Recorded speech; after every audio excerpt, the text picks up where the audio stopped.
क्या पढ़ रहे हैं हम लोग? सिंधु घाटी सभ्यता या फिर हड़प्पा संस्कृति। ठीक है, इसमें जो है क्या क्या लास्ट क्या डिस्कस किए हम लोगों ने?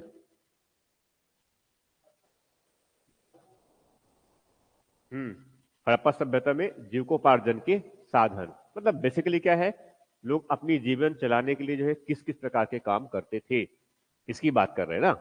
ठीक है, तो क्या काम करते थे वो? खेती बाड़ी करते थे, एक पहली बात तो यही है। ठीक है, पशुपालन भी करते थे और व्यापार वाणिज्य भी गतिविधियां हैं और शिल्पकारी भी है और कुछ क्या है, और कुछ शासक वर्ग भी है, ये भी वर्ग है। ठीक, जीविकोपार्जन तरीके हो गए इनका ये। ठीक है, इनके उद्भव से संबंधित मैंने सिद्धांत बताए हैं। कौन कौन सिद्धांत है? क्या है? मेसोपोटामिया में उत्पत्ति का सिद्धांत है पहला। दूसरा कौन सा है? आर्यों के उत्पत्ति से संबंधित सिद्धांत है। एक और कौन सा है? द्रविड़ उत्पत्ति का सिद्धांत है। उसके बाद फिर एक और कौन सा है? क्रमिक उत्पत्ति का सिद्धांत है। ठीक, फाइनली क्या है हमारे पास में? ये क्रमिक रूप से दीर्घकालिक लंबी प्रक्रिया का परिणाम है। ये डिस्कस किए मेरे लिए। ठीक है, अब उसके बाद फिर जो है अब कुछ कुछ बातों में साथ में ले लेता हूं मैं। ठीक है, अब जैसे कि जो है हड़प्पा के बारे में अगर बताना है 30 शब्दों में तो क्या बताएंगे? ये एक क्या है? ये जो है सिंधु घाटी सभ्यता इनसे हड़प्पा सभ्यता का एक महत्वपूर्ण और ऐसा स्थल जिनका पहले उत्खनन हुआ, ये स्थल है। 1920 में खुदाई शुरुआत हुआ, 21 में खुदाई पूरा हो गया और उसके बाद फिर वहां से कई अलग अलग साक्ष्य मिले हैं। साक्ष्य के नाम बता दिए इनमें से। 30 शब्द मतलब ऐसे ही कर लेना है हम एक्चुअल में वो। ठीक है, अब उसमें ये तो मैं आगे बढ़ रहा हूं। इनकी विशेषताओं में से ये सिंधु सभ्यता की विशेषताएं, तो विशेषताओं में जो है क्या बातें लिखेंगे? पहली बात क्या है? देसी संस्कृति है, सबसे इंपॉर्टेंट। उसके बाद फिर दूसरी बातें क्या लिखेंगे इसमें कि यह क्या है? नगरीकृत संस्कृति, इनका स्वरूप कैसा है? नगरीय है। ठीक है, और साथ में क्या बताएंगे? इसके नगर निर्माण की योजना, ये अपने आप में क्या है? विशेष है। और इनकी भवन निर्माण की योजना भी अपने आप में क्या है? विशेष है। इनका आकार क्या है? विस्तृत, ये विशेष है। ठीक है, विशाल सार्वजनिक भवन, ये सबका संरचना है यहाँ पर, ये विशेष है। जल निकास की जो प्रणाली है, जल प्रबंधन की जो व्यवस्था है, ये अपने आप में क्या है? विशेष है। ठीक है, विकसित व्यापार केंद्र है, ये अपने आप में क्या है? विशेष है। लिपि का प्रयोग और लेखन कला ये जानते हैं, ये विशेष है। सांस्कृतिक विविधता के साथ साथ एक रूपता के तत्व है, ये विशेष है। इनकी सामाजिक, आर्थिक और राजनीतिक और धार्मिक जो मान्यता, ये अपने क्या है? विशेष है। विज्ञान और प्रौद्योगिकी का जो स्तर है वो क्या है? विशेष है। इनके कला और स्थापत्य की जो संरचना है वो सब क्या है? विशेष है। विशेष ये है कि इन्होंने जो है भारत के जो है प्राचीनता को जो है, भारत के प्राचीन भारत के इतिहास को उन्होंने जो है पहली बार नगरीकरण हुआ, ये सब क्या है? विशेष है। कह सकते हैं ऐसे ही है। ठीक, अब पर्टिकुलर कोई कारक भी हो सकते हैं, जैसे कि यहां पर क्या है? बड़ी मात्रा में नगर बने हैं। बड़ी बने क्या है? नगर बने हैं। ठीक है, या फिर जो है तो नगरीकरण को प्रोत्साहित करने वाले कारक, प्रश्न ऐसे भी पूछे जा सकते हैं। सिंधु घाटी सभ्यता में या फिर हड़प्पा सभ्यता में नगरीकरण को प्रोत्साहित करने वाले कारकों का उल्लेख करें। ठीक, तो क्या कारक बताएंगे इसमें? कई कारक बताया जा सकता है। कृषि और पशुपालन, उन्नत जो कृषि है, अधिशेष उत्पादन जो है, ये नगरीकरण को प्रोत्साहित किया, ये एक महत्वपूर्ण कारक हो सकता है। नगरीकरण को प्रोत्साहित किया। दूसरा, व्यापार और वाणिज्य की गतिविधियां जो है, ये नगरीकरण को प्रोत्साहित किया, ये भी एक महत्वपूर्ण कारक हो सकता है। उनका सामाजिक, आर्थिक और राजनीतिक बनावट, सांस्कृतिक बनावट भी नगरीकरण को प्रोत्साहित करने वाला एक कारक हो सकता है। तकनीक का जो विकास हुआ है वो नगरीकरण को, तकनीक और जो विज्ञान और जो प्रौद्योगिकी है इनका, ये नगरीकरण को प्रोत्साहित करने वाले कारक हो सकता है। समझ में आ रहा जो कह रहा हूं मैं? ये तो थोड़ा सा मैं ब्रॉड में सोच के चलना है कि इस प्रकार से भी अगर प्रश्न पूछे गए तो हम उनको बना सके। मैं जो कह रहा हूं समझ में आ रहा है? ये नगरीकरण को प्रोत्साहित करने वाले कारक, तो हमें जो है उन कारकों को भी जो है ऐसा अगर नहीं पढ़े इनके जनरल, ठीक है, मैंने क्लास में अगर नहीं भी करवाया है तो आपके दिमाग में इस तरह की बातें आने चाहिए, आने चाहिए। ठीक है, कि कृषि ने, तो कृषि मतलब किस प्रकार का? उन्नत कृषि है ना। उन्नत कृषि ने जो है किस प्रकार से नगरीकरण को प्रोत्साहित किया, तो पूरी बता देंगे कि कृषि ने किस प्रकार से जो है नगरीकरण को प्रोत्साहित किया। कृषि में क्या है, उन्नत प्रकार की कृषि है, अधिशेष उत्पादन है। अधिशेष उत्पादन क्या है, खरीदेंगे और बेचेंगे। कृषि के लिए जो अलग अलग औजारों की उपकरणों की आवश्यकता होगी, तो खरीदेंगे, समझ में आ रहा है ये। और ज्यादा और मुनाफा के लिए क्या करेंगे, ज्यादा मात्रा में उत्पादन करेंगे। उत्पादन ज्यादा करेंगे तो व्यापार और वाणिज्यिक गतिविधियां बढ़ेगी। सामान बेचना है उनको या खरीदना है तो कहां जाएंगे, बड़े पॉइंट में, सेंटर पॉइंट में। तो क्या बन जाएगा, नगर के रूप में, राइट। व्यापार वाणिज्य की गतिविधियों ने जो है नगरीकरण को प्रोत्साहित किया, राइट। स्वाभाविक है, व्यापार केंद्र किस रूप बन जाएंगे, एक नगर के रूप में बन जाएंगे। जो शिल्पकारी है उसमें स्पेशलाइजेशन हुआ है, उनका विशिष्टीकरण हुआ है, उसने नगरीकरण को प्रोत्साहित किया है। स्पेशलाइजेशन है, शिल्पीकरण, शिल्पी का क्या है, शिल्पकारी का क्या है, स्पेशलाइजेशन है ये। और शिल्पकारी किस प्रकार का, कई प्रकार के शिल्पकारी है ये। पाषाण वाले भी है, तांबे है, कांसे है, सुना रहे ये। और साथ में जो है और भी कई प्रकार के हैं, सब डिस्कस करेंगे इसमें से ये, ठीक है। जैसे कि इसमें जो है जनसंख्या, तो बहुत बड़ी जनसंख्या है, उसने नगरीकरण को प्रोत्साहित किया है। अब सभी तो ग्रामीण बस्ती में नहीं रह सकते, ये सभी वही खेती बाड़ी ही नहीं कर सकते, तुमको क्या करना पड़ेगा, व्यापार और वाणिज्य की, ठीक इस तरह से ये, ठीक ये भी हो गया ये। उसके बाद फिर जो है इसमें और भी है, तो अब नगर के तत्व, नगरी तत्व ये भी डिस्कस किया था कल मैंने ना, ठीक है। तो नगरी तत्व मतलब किसकी बात कर रहा हूं मैं, कि सिंधु घाटी सभ्यता में जो अलग अलग नगर हुए, तो नगर के जो है बेसिक कैरेक्टर या उनके अभिलक्षण या उनकी क्या विशेषता, नगर की विशेषता पर्टिकुलरली की बात कर रहा हूं मैं ये। तो नगर की क्या विशेषता है, इनका बस्ती का आकार, ये बस्ती का आकार का है बहुत ही वृहद है। मोहनजोदड़ो जैसे सबसे बड़े नगर है, साथ में जो है इस तरफ धौलावीर, राखीगढ़ी भी है, धौलावीरा भी है, कालीबंगा है, चौदड़ो है, सब क्या है, बड़े नगर है, ठीक है। कुछ बड़े नगर है और साथ में कुछ छोटे नगर जैसे उपनगर और कुछ ग्रामीण केंद्र भी है, ग्रामीण बस्ती के साथ साथ। मगर पर्टिकुलर किसकी बात कर रहे हैं हम, जो है नगर के अभिलक्षण, तो क्या है उसकी आकार, बस्ती का आकार, नगर का आकार क्या है, विस्तृत वृहद है ये, ठीक। दूसरी और नगर की विशेषता क्या है, उनके अभिलक्षण क्या होते हैं, कि वहां नियोजित निवास है। निवास किस प्रकार का है, नियोजित है ये। नगर निर्माण की योजना जो है उसमें उसमें जो विविधता के साथ साथ जो है उसमें एक रूपता भी है, डाइवर्सिटी भी है, डाइवर्सिटी विथ यूनिफॉर्मिटी, यही कर सकते हैं हम ये। उसमें विविधता भी है। देखो अब जैसे कि इसमें जो है कालीबंगा और लोथल में जो है वो दुर्ग विभाजित नहीं है, मगर बाकी जगहों पर दुर्ग कैसा है, विभाजित है ये। समझ में आ रहा जो कह रहा हूं मैं ये, इस प्रकार से ये सभी जगहों पर पक्की ही ईंट का प्रयोग किया गया है ऐसा नहीं है। जैसे कालीबंगा में नगर में जो बस्त भवन बने हैं उनके, उनमें कच्ची ईंटों का प्रयोग किया गया है, जबकि बाकी और जगहों पर क्या है, पक्की ईंटों का प्रयोग किया गया है। समझ में आ रहा है ये, तो एक रूपता है, मगर एक रूपता के बाद भी उसमें थोड़ा क्या है, विविधता है, अंतर है वो। समझ में आ रहा है ये, तो ऐसे भी सोचना है इनमें से ये, ठीक है। इनके साथ साथ जो है इसमें बहुत बड़ी जनसंख्या उस नगर का क्या है, गैर कृषि कार्यों में संलग्न है, ये उनकी विशेषता है।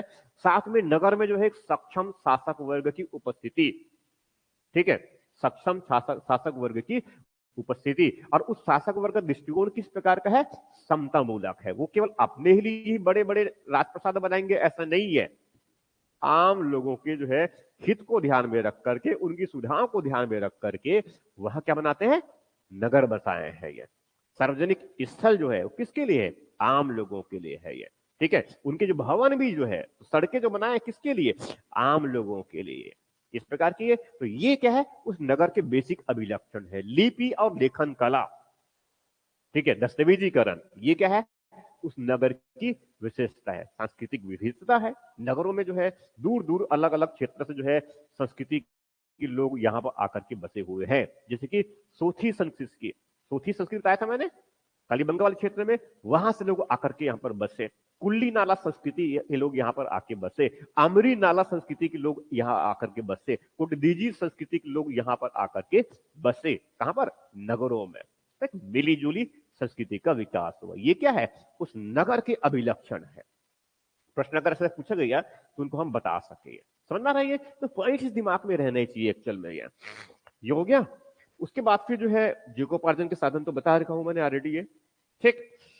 अब इसमें जो है आज हमें जो डिस्कस करना है, दो तीन बातें और बहुत इंपॉर्टेंट पार्ट है जिसमें डिस्कस करना है हमें। एक तो इनका जो है सामाजिक जीवन है, आर्थिक जीवन है और राजनीतिक जीवन है। और धार्मिक और उनके दार्शनिक जो मान्यताएं हैं, एक ये वाला पार्ट बड़ा पार्ट रहेगा। ठीक है, और उसके बाद फिर जो है जो बड़े क्वेश्चन अगर पूछेंगे हमारे पास में, बड़े क्वेश्चन अगर पूछते हैं तो इसमें कला और स्थापत्य भी है, एक बातें हैं। तो उसके बाद इसके पतन बड़ा हिस्सा है महत्वपूर्ण वहां से, और उसके बाद फिर जो है उनकी प्रासंगिकता भी छोटी सी हिस्सा है उसमें, और उसके बाद फिर इसका क्या है स्वरूप या उनकी प्रकृति। ये प्रश्न से पूछे जा सकते हैं ये। ठीक है, किसकी बात कर रहा हूं मैं? सिंधु घाटी सभ्यता की प्रकृति या हड़प्पा सभ्यता की प्रकृति या उनका स्वरूप।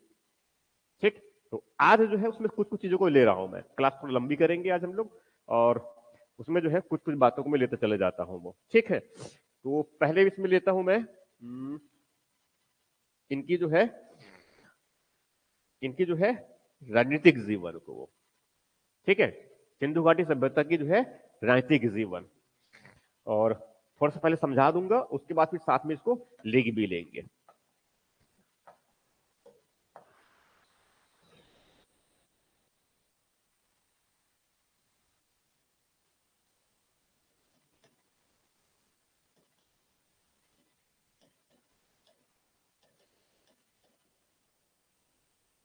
ठीक, इसमें जो है मैं क्या डिस्कस कर रहा हूं मैं? राजनीतिक जीवन।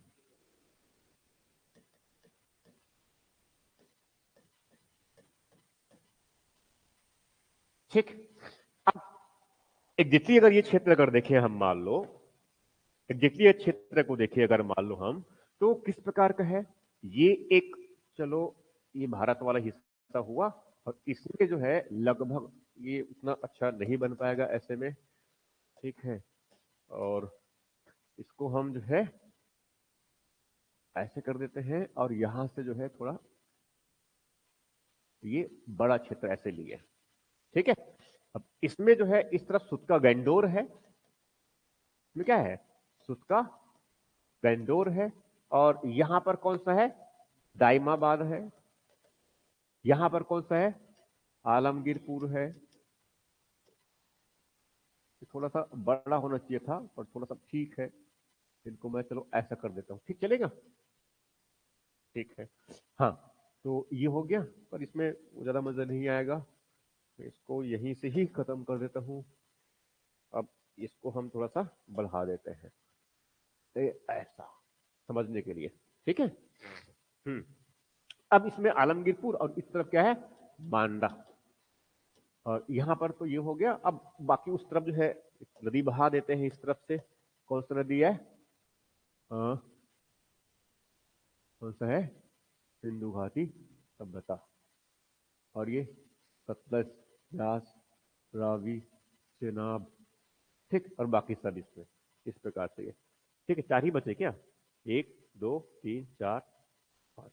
ठीक है, ये तो एग्जैक्टली मैं बताने का प्रयास कर रहा हूं। देखो, जब इसमें राजनीतिक जीवन की जब बात करेंगे वर्तमान में, जैसे कि ये, तो वर्तमान में राजनीतिक जीवन की बात करते हैं तो एक क्या है? भारत का निर्माण, भारत और उसकी अपनी राजनीतिक और शासन और प्रशासन की व्यवस्था। तो एक तो क्या चाहिए? भूगोल चाहिए, राज्य चाहिए ना। एक क्या चाहिए? भूगोल, राज्य चाहिए हमें। और उसके बाद दूसरी जो बातें क्या होती है उसमें, उसमें उनकी राजनीतिक प्रणाली, उनकी शासन व्यवस्था और उनका प्रशासनिक ढांचा। राजनीतिक जीवन में यही बातें मूलतः समझा जाता है ये। ठीक है, तो आगे जब हम थोड़ा सा जब और आगे जब जैसे कि गुप्ता, जैसे कि उसमें जो है वैदिक से, और पर्टिकुलरली जो है उत्तर वैदिक से जो है, तब जब बिल्कुल स्पष्ट रूप से जो है राजनीतिक जीवन की जब बात करेंगे तब वो व्यवस्था आएगा। अभी जो है चूंकि इसमें समस्या किस बात की है, क्योंकि हमने जो है इस सिंधु घाटी सभ्यता के जो है जो जानकारी मिलती है इसके बारे में, वो बेसिक क्या है हमारे पास में, क्या सोर्स है हमारे पास में? कुछ पुरातात्विक साक्ष्य है। अब जब पुरातात्विक साक्ष्य जो मिले हुए हैं वो भी क्या है, बहुत ही छिन्न भिन्न स्थिति में बने हुए हैं, विच्छेदित है, ये टुकड़े टुकड़े में लगता है कि बटा हुआ है ये। ठीक है, बहुत ही खराब जर्जर अवस्था में है। वहां से जो है कोई निष्कर्ष निकाल पाना बहुत ही मुश्किल काम है। हमें कोई साहित्य प्राप्त नहीं है, और साहित्य के अभाव में साहित्य मिला ही नहीं है, तो स्वाभाविक है एग्जैक्टली जो है हम ये नहीं बता पा रहे होते हैं कि इनकी जो है जो राजनीतिक प्रणाली किस प्रकार का था, इनके जो राज्य का स्वरूप किस प्रकार का था, इनकी राजनीतिक प्रणाली किस प्रकार की थी, इनमें शासन की व्यवस्था और प्रशासन की जो ढांचा किस प्रकार का था, इसका हम वास्तविक कोई अनुमान नहीं लगा पाते। समझ में आ रहा है जो कह रहा हूं मैं ये? कारण क्या है इसका? क्योंकि हमने अभी तक इनकी लिपि को पढ़े नहीं है, पढ़ नहीं पाए हैं, और हमें कोई साहित्य के ज्ञान भी नहीं है इनकी ये। इसीलिए जो है ये जो कार्य है कि इनकी राजनीतिक प्रणाली और उनके जो शासन और प्रशासन की व्यवस्था किस प्रकार का था, यह अनुमान लगाना जो है हमेशा इतिहासकारों के लिए जो है ये चुनौतीपूर्ण कार्य रहा है, चुनौतीपूर्ण कार्य रहा भी है। और इसकी वजह से जो है कई अलग अलग जो इतिहासकार है उन्होंने अलग अलग प्रकार के अपने मत प्रस्तुत किए, अलग अलग प्रकार के अपने मत प्रस्तुत किए, राइट। मगर स्वाभाविक है क्योंकि इस पूरे सिंधु घाटी सभ्यता या फिर इस हड़प्पा सभ्यता के जो पूरे जितने भी क्षेत्र है, क्षेत्र काफी व्यापक है, 12,99,000 वर्ग किलोमीटर का क्षेत्र है, बड़ा क्षेत्र है। तो स्वाभाविक है इतने बड़े क्षेत्र में जो है वहां एक शासन करने के लिए कोई मजबूत या फिर व्यवस्थित शासन संगठन शासन व्यवस्था रहा होगा, एक संगठित व्यवस्था रहा होगा, तभी जो है वहां इतने वृहद क्षेत्र पर वहां एक रूपता को बना पाया। लंबे समय तक जो है ऐसी ग्रामीण बस्तियों को धीरे धीरे जो है विकासात्मक गतिविधियों को जो है प्रेरित करते हुए उसने क्या बनाए, एक बड़े बड़े वृहद नगर बनाए। तो स्वाभाविक है ये उसमें जो बाट का जो माप तौल में जो है बाट का जो प्रचलन है वो कैसा है, अपने आप में क्या है, एक रूपता लिए हुए है।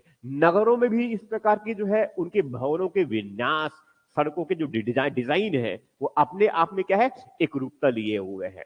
ठीक इनके साथ साथ जो है इनमें यहां तक कि ईंटों की जो बनावट है उसमें भी क्या है, एक रूपता है। इनमें जो जल प्रबंधन की जो व्यवस्था जिस प्रकार की है लगभग लगभग सभी नगरों में कमोबेश एक ही प्रकार के है। समझ में आ रहा जो कह रहा हूं मैं ये? ठीक है, कहने का मतलब ये है जब इतनी इस प्रकार की व्यवस्थित सुनियोजित बसावट है नगरों की, तो स्वाभाविक है उस समय इनकी जो गवर्नेंस का जो मॉडल रहा होगा तो बहुत ही व्यवस्थित रहा होगा, ऐसा प्रतीत होता है, राइट। इसीलिए जो है इतिहासकारों ने जो है इसमें कई अलग अलग मत प्रस्तुत किए हैं।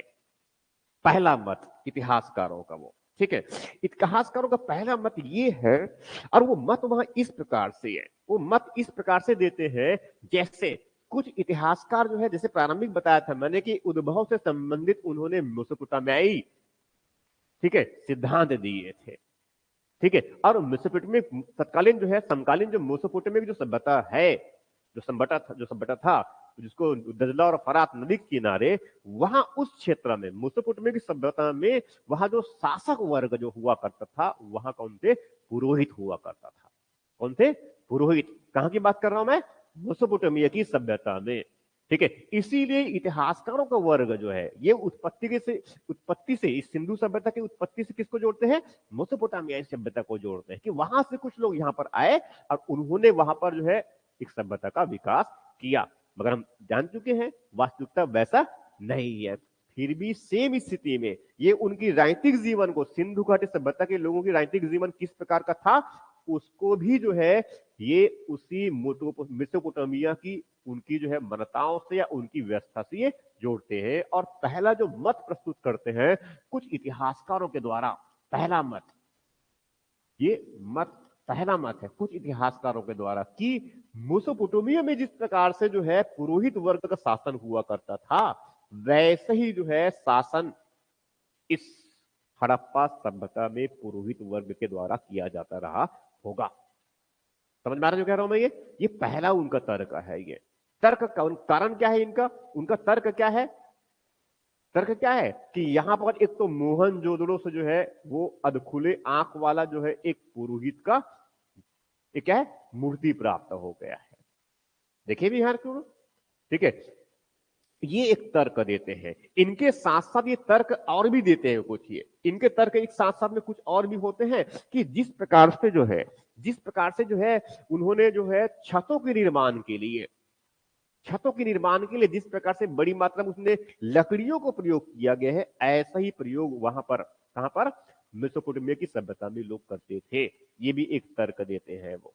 समझ में आ रहा जो कह रहा हूं, ये ऐसी और भी कुछ कुछ बातें कहते हैं, ठीक, मगर वास्तविकता वैसा नहीं है। राइट, तो एग्जैक्टली पहली मत क्या है, ये जो है पुरोहित वर्ग का, एक पुरोहित वर्ग के द्वारा शासन, पुरोहित वर्ग के द्वारा शासन की मान्यता को स्थापित करता है, ये की मान्यता को स्थापित करता है, और इसकी जो है पुष्टि में वो अपने पक्ष में जो है कुछ तर्क देते हैं। राइट, अभी इसको लिखवाऊंगा मैं, इसको नहीं लिखेंगे तो भी कोई समस्या नहीं है ये, ठीक है। अपने पुष्टि में तर्क देते हैं, और तर्क मैंने क्या बताया कि एक तो बताया कि यहाँ पर पुरोहित की मूर्ति मिला हुआ है मोहनजोदड़ो से, दूसरा यहाँ जो भवन बनाए गए हैं बड़ी मात्रा में वो जो है लकड़ी के प्रयोग किया गया है छत को बनाने के लिए, इमारती लकड़ी के रूप में, ठीक है। ऐसा ही जो है पुरोहित का शासन और वैसे ही कुछ मूर्ति और वैसी इमारती लकड़ी का प्रयोग, ये सब कहां पर करते हैं, मेसोपोटामिया में भी कहते हैं। इसीलिए उनकी समानता के आधार पर कहते हैं कि इसमें जो शासन व्यवस्था का जो संचालन है ऐसे पुरोहित वर्ग के द्वारा किया जाता रहा होगा। राइट, इसके साथ साथ अब ये तो बस उनकी बात ही ये हो गया, मगर वास्तविकता ये है कि पुरोहित ठीक है, यहां पर एक मूर्ति मिल गया, इसके विरोध, इनके विपक्ष में, इनके विरोध में जो बातें कहते हैं कि ठीक है, ये ठीक है कि एक मूर्ति प्राप्त हुआ है मोहनजोदड़ो से, किनका, उस फ्रेंच कट वाले जो है पुरोहित का, फ्रेंच कट दाढ़ी वाले पुरोहित का, वही मिला ना जो चादर को लपटे उड़े हुए हैं, ठीक है, जिनके आंख थोड़ा सा खुले खुले हुए हैं और ऊपर से मुकुट जैसा पहना भी हुआ है, यही है ना, ठीक है। तो ठीक है कि पुरोहित का एक यहां पर मिला हुआ है, ठीक है। साथ में अब पुरोहित को मिल गया, ठीक है, मगर समस्या किस बात का, अगर पुरोहित है तो उनकी पूजा करने के लिए मंदिर ही मिलना चाहिए, जैसे कि जो है मेसोपोटामिया में जो है जिगुरत, क्या मिलता है, जिगुरत मिलता है उनका तो वो तर्क देते हैं, क्या तर्क देते हैं कि यहां पर जो है जो हड़प्पा मोहनजोदड़ो और बाकी जगहों पर जो ऊंचे ऊंचे टीले दिखते हैं वही जिगुरत है, जबकि दोनों की संरचना जो है जमीन आसमान का फर्क है। जिगुरत उस प्रकार का मेसोपोटामिया में नहीं है, उनकी संरचना बिल्कुल अलग है। समझ में आ रहा है ये। इनके साथ साथ ये अपने पक्ष में एक और तर्क देते हैं अग्नि पूजा का। मेसोपोटामिया में जो है अग्नि पूजा का जो है वहां पर बड़ी मात्रा में प्रचलन हुआ करता था, कहां पर, मेसोपोटामिया में। ये तो स्वाभाविक है, वैसे ही जो है वो तर्क देते हैं कि सिंधु घाटी सभ्यता में, हड़प्पा सभ्यता में भी अग्नि पूजा हुआ करता था। अग्नि पूजक साक्ष्य मिले हैं हमें, कहां पर से, कालीबंगा से मिले हैं, लोथल से मिले हैं, संघोल भी एक जगह का नाम है, वहां से भी मिला हुआ है, संघोल, संघोल जानते हैं, वो जगह के नाम है ये, वहां से भी जो है अब अग्नि पूजा के साक्ष्य मिले हैं, मतलब अग्निकुंड मिले हुए हैं। समझ में आ रहा है ये। उनके बावजूद हमें कोई मूर्ति प्राप्त नहीं हुआ है, ठीक है। और रही बात अगर इमारती लकड़ी का प्रयोग किया जाना, तो यहां जो संसाधन उपलब्ध थे उसी संसाधन को उपयोग किया गया है ना। तो ये पहली जो मान्यता है, कौन सा वाला, कि पुरोहित वर्ग के द्वारा शासन किया जाता था, ये ऐसा जो है अब वर्तमान में इस प्रकार की जो है विचार को अब कोई स्वीकार नहीं किया जाता है। पहली बात तो यही हुआ, ठीक। दूसरी बात है ये, अब इतिहासकारों का एक वर्ग ऐसा माना, अब दूसरा जो वर्ग है इसमें जो दूसरा वर्ग है इतिहासकारों का, उनका जो मानना है, उनका जो मानना है कि ये जो है ठीक है, यहां पर इस प्रकार का नहीं है, ठीक। अब ये दूसरा तर्क देते हैं, तर्क ये देते हैं, जिस प्रकार के समकालीन मिस्र की सभ्यता में एक निरंकुश सत्तावादी शासन व्यवस्था हुआ करता था। समकालीन जो है मिस्र की सभ्यता, नील नदी किनारे मिस्र की सभ्यता, और मिस्र की सभ्यता में जो है जो निरंकुश सत्तावादी सरकार हुआ करता था, वो जो राजा था वो बहुत ही निरंकुश था, पूरी शक्ति जो है उसमें ही निहित थी, ठीक है। और वहां जो है मनमाने तरीके से वहां शासन व्यवस्था का संचालन करता था, उनको जो पसंद आया वही बड़े बड़े उसने संरचना बनवाए, बड़े बड़े क्या बना दिए, पिरामिड बना दिए, जो लोग मर गए हैं उनके लिए बड़े बड़े क्या बनाए, उनके वो जो पिटारे क्या बोलते हैं उनको, वो ताबूत जो बनाए हैं ये, ठीक है। अब उसको देखो सजा सजा करके जो है बड़ी मात्रा में सजाने के लिए, उसके ताबूत बनाने के लिए, उनको रखने के लिए बड़ी मात्रा में पैसे फिजूल खर्च किए हैं, जबकि भारत में जो सिंधु घाटी सभ्यता, हड़प्पा सभ्यता में ऐसा कोई बड़ा इस प्रकार के मरने के बाद लोगों को उस पर बड़ी मात्रा में खर्च कर रहे हैं, ऐसा नहीं है। बल्कि यहाँ पर लोगों ने किस बात पर ध्यान दिया है, जो शासक वर्ग रहा होगा किस बात पर ध्यान दिया है कि यहाँ के जो लोग रहते हैं उनको थोड़ा सा सुविधाएं मिलनी चाहिए। जीवन स्तर को जो है उत्कृष्टता की ओर ले जाने के लिए शासक वर्ग ने प्रयास किया है, यही है ना।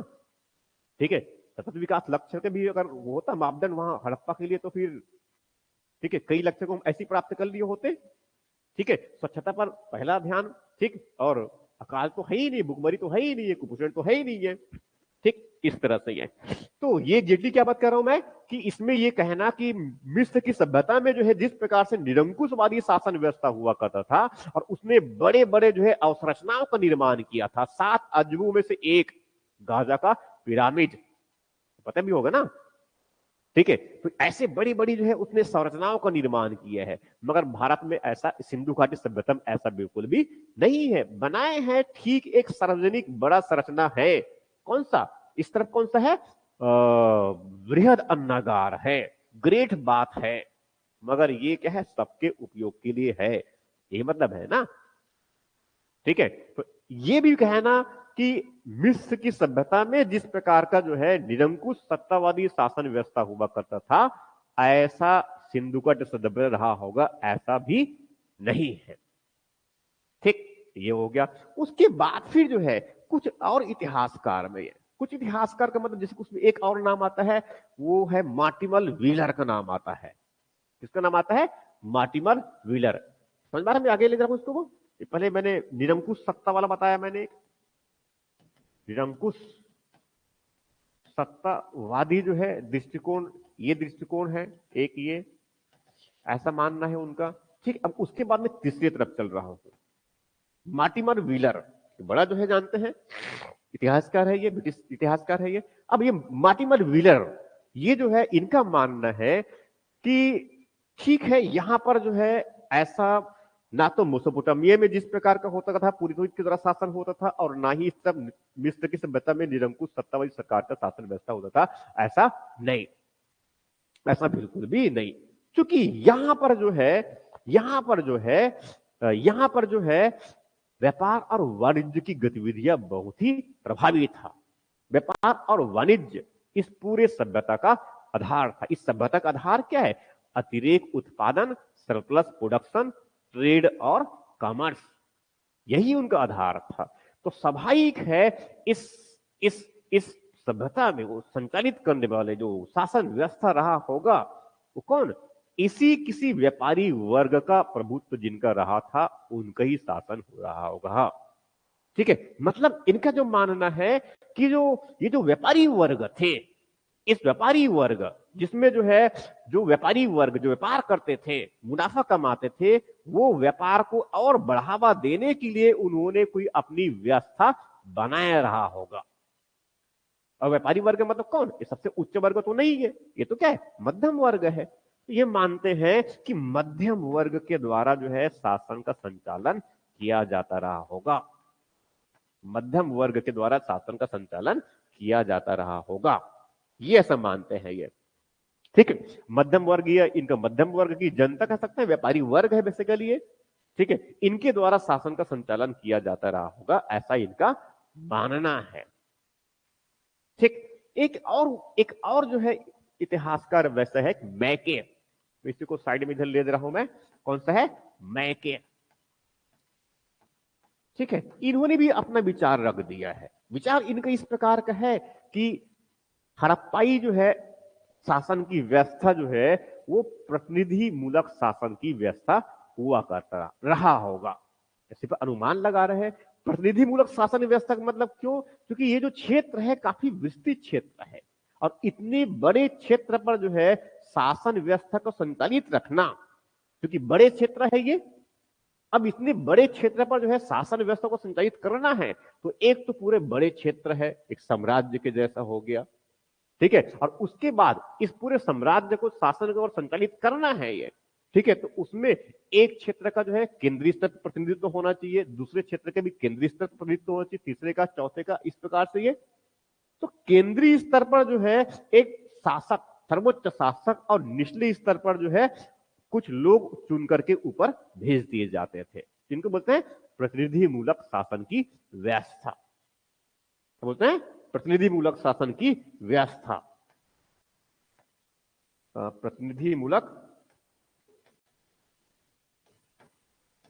इनकी शासन की व्यवस्था, प्रतिनिधि मूलक शासन की व्यवस्था, ये ठीक इस प्रकार का ये। मगर ये सब जितनी बातें जो कह रहे हैं ये सिर्फ एक क्या है, अनुमान है।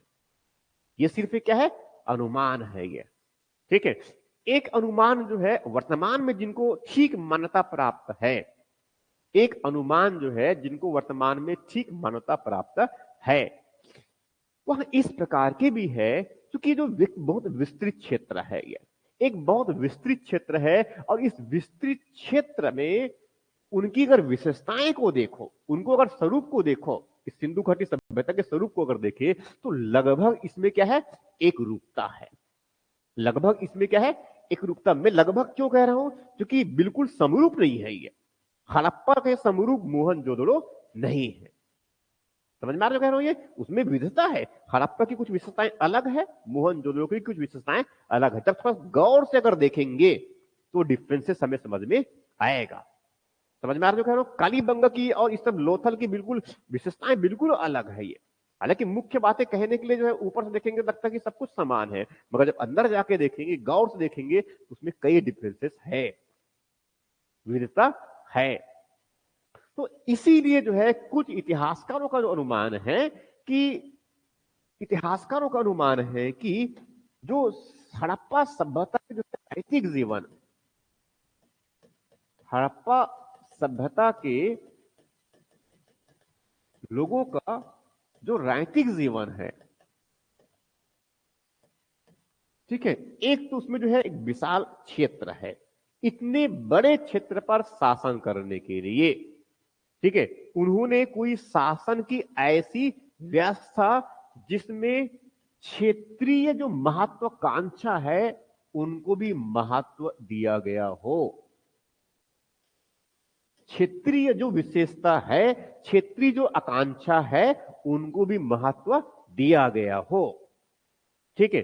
केंद्रीय स्तर पर एक अथॉरिटी, केंद्रीय स्तर पर एक अथॉरिटी जो उस पूरे क्षेत्र को जो है सुरक्षा और शांति प्रदान करता है, पूरे क्षेत्र को जो है सुरक्षा प्रदान करता है। कौन सा, केंद्रीय स्तर पर, ये सर्वोच्च स्तर पर जो है वो जो है बड़ी स्तर पर वहां एक सुरक्षा प्रदान करता है। वहां पूरे जो बड़े जो मुद्दे हैं, बड़े निश्चित क्या है, जो व्यापक जो जो मुद्दे हैं, उन मुद्दों का जो है जो व्यवस्था, उनका जो है समाधान, निपटान कौन करता है, सबसे ऊपरी स्तर में जो सर्वोच्च स्तर में बैठा हुआ है वो अथॉरिटी। बड़े अगर नगर बनाया जाना है तो उसकी अप्रूवल कहां से मिलेगा, केंद्रीय अथॉरिटी से मिलेगा। कहां से मिलेगा, केंद्रीय अथॉरिटी से मिलेगा। सड़कें जो बनाए जाने हैं वो भी कहां से मिलेगा, केंद्रीय अथॉरिटी से मिलेगा। उसमें माप तौल के लिए जो बाट का प्रयोग किया जाना है वो भी कहां से, केंद्रीय अथॉरिटी से मिलेगा। समझ में आ रहा जो कह रहा हूं मैं ये। तो इस तरह से क्या है, पूरे ये एक एकरूपता भी बनता जा रहा है, मगर साथ में जो है क्षेत्रीय स्तर पर, साथ में जो है क्षेत्रीय स्तर पर, ये क्षेत्रीय स्तर पर एक ये क्षेत्र मान लीजिए, सिर्फ समझाने के लिए ले रहा हूं मैं, दूसरा एक ये क्षेत्र मान लीजिए, तीसरा एक ये क्षेत्र मान लीजिए, चौथा ये क्षेत्र मान लीजिए। तो जो क्षेत्रीय आकांक्षाओं को भी पूर्ति किया जा सके, क्षेत्रीय जो आवश्यकताएं हैं उनको भी पूर्ति किया जा सके, इसके लिए केंद्रीय शासन के साथ साथ जो है एक विकेंद्रीकृत शासन की व्यवस्था रहा होगा। ऐसा वर्तमान में एक आधुनिक मान्यता विकसित हुई है। मतलब शासन व्यवस्था किस प्रकार का रहा होगा, इनमें विकेंद्रीकृत शासन की व्यवस्था रहा होगा, मगर साथ में जो है उन विकेंद्रीकृत शासन व्यवस्था को एक रूप देने वाला भी कोई एक केंद्रीय सत्ता रहा होगा। समझ में आ रहा है ये। तो शासन का स्वरूप कैसा हुआ, इसमें एक शासन का स्वरूप कैसा हो गया, विकेंद्रीकृत, विकेंद्रीकृत शासन रहा होगा, ऐसा कुछ इतिहासकारों का मानना है। समझ में आ रहा जो कह रहा हूं मैं ये। तो कितने मत बताया मैंने, इसमें कितने बताया मैंने, 5 हो गया ना, ये 5 की 6 हुआ, 5। ठीक है, तो पहले मत क्या बताया मैंने कि देखो ये बातें ऐसे क्यों कह रहे हैं, एक्चुअल में हमें एग्जैक्टली यही बताना है। और वो यदि प्रश्न में ये पूछा गया सिंधु घाटी सभ्यता के लोगों की राजनीतिक जीवन के बारे में आप क्या जानते हैं, ठीक है, पहली बातें सबसे पहले हमें लिखना क्या है कि सिंधु घाटी सभ्यता के राजनीतिक जीवन के जो राजनीतिक जीवन के संबंध में जो मान्यताएं हैं वो अपने आप में जो है विवादित है, क्योंकि इतिहासकारों में अभी तक इसमें कोई आम सहमति नहीं बन पाया है। आम सहमति नहीं बन पाने का मुख्य कारण क्या है? इनकी लिपि का अभी तक पढ़ा नहीं जाना और कोई साहित्य हमें साक्ष्य के रूप में उनकी प्राप्ति नहीं हुआ है। इसीलिए इनकी राजनीतिक व्यवस्था, राजनीतिक प्रणाली, उनकी शासन की व्यवस्था और प्रशासन की ढांचा किस प्रकार का था, यहां स्पष्ट रूप से कहना अभी भी क्या है, पूर्णतः चुनौतीपूर्ण है। ठीक है, हालांकि जो है अलग अलग इतिहासकारों के द्वारा जो है अलग अलग समय में जो है अलग अलग विचार, अलग अलग मत रखे हैं, जिनमें से पहला मत क्या है?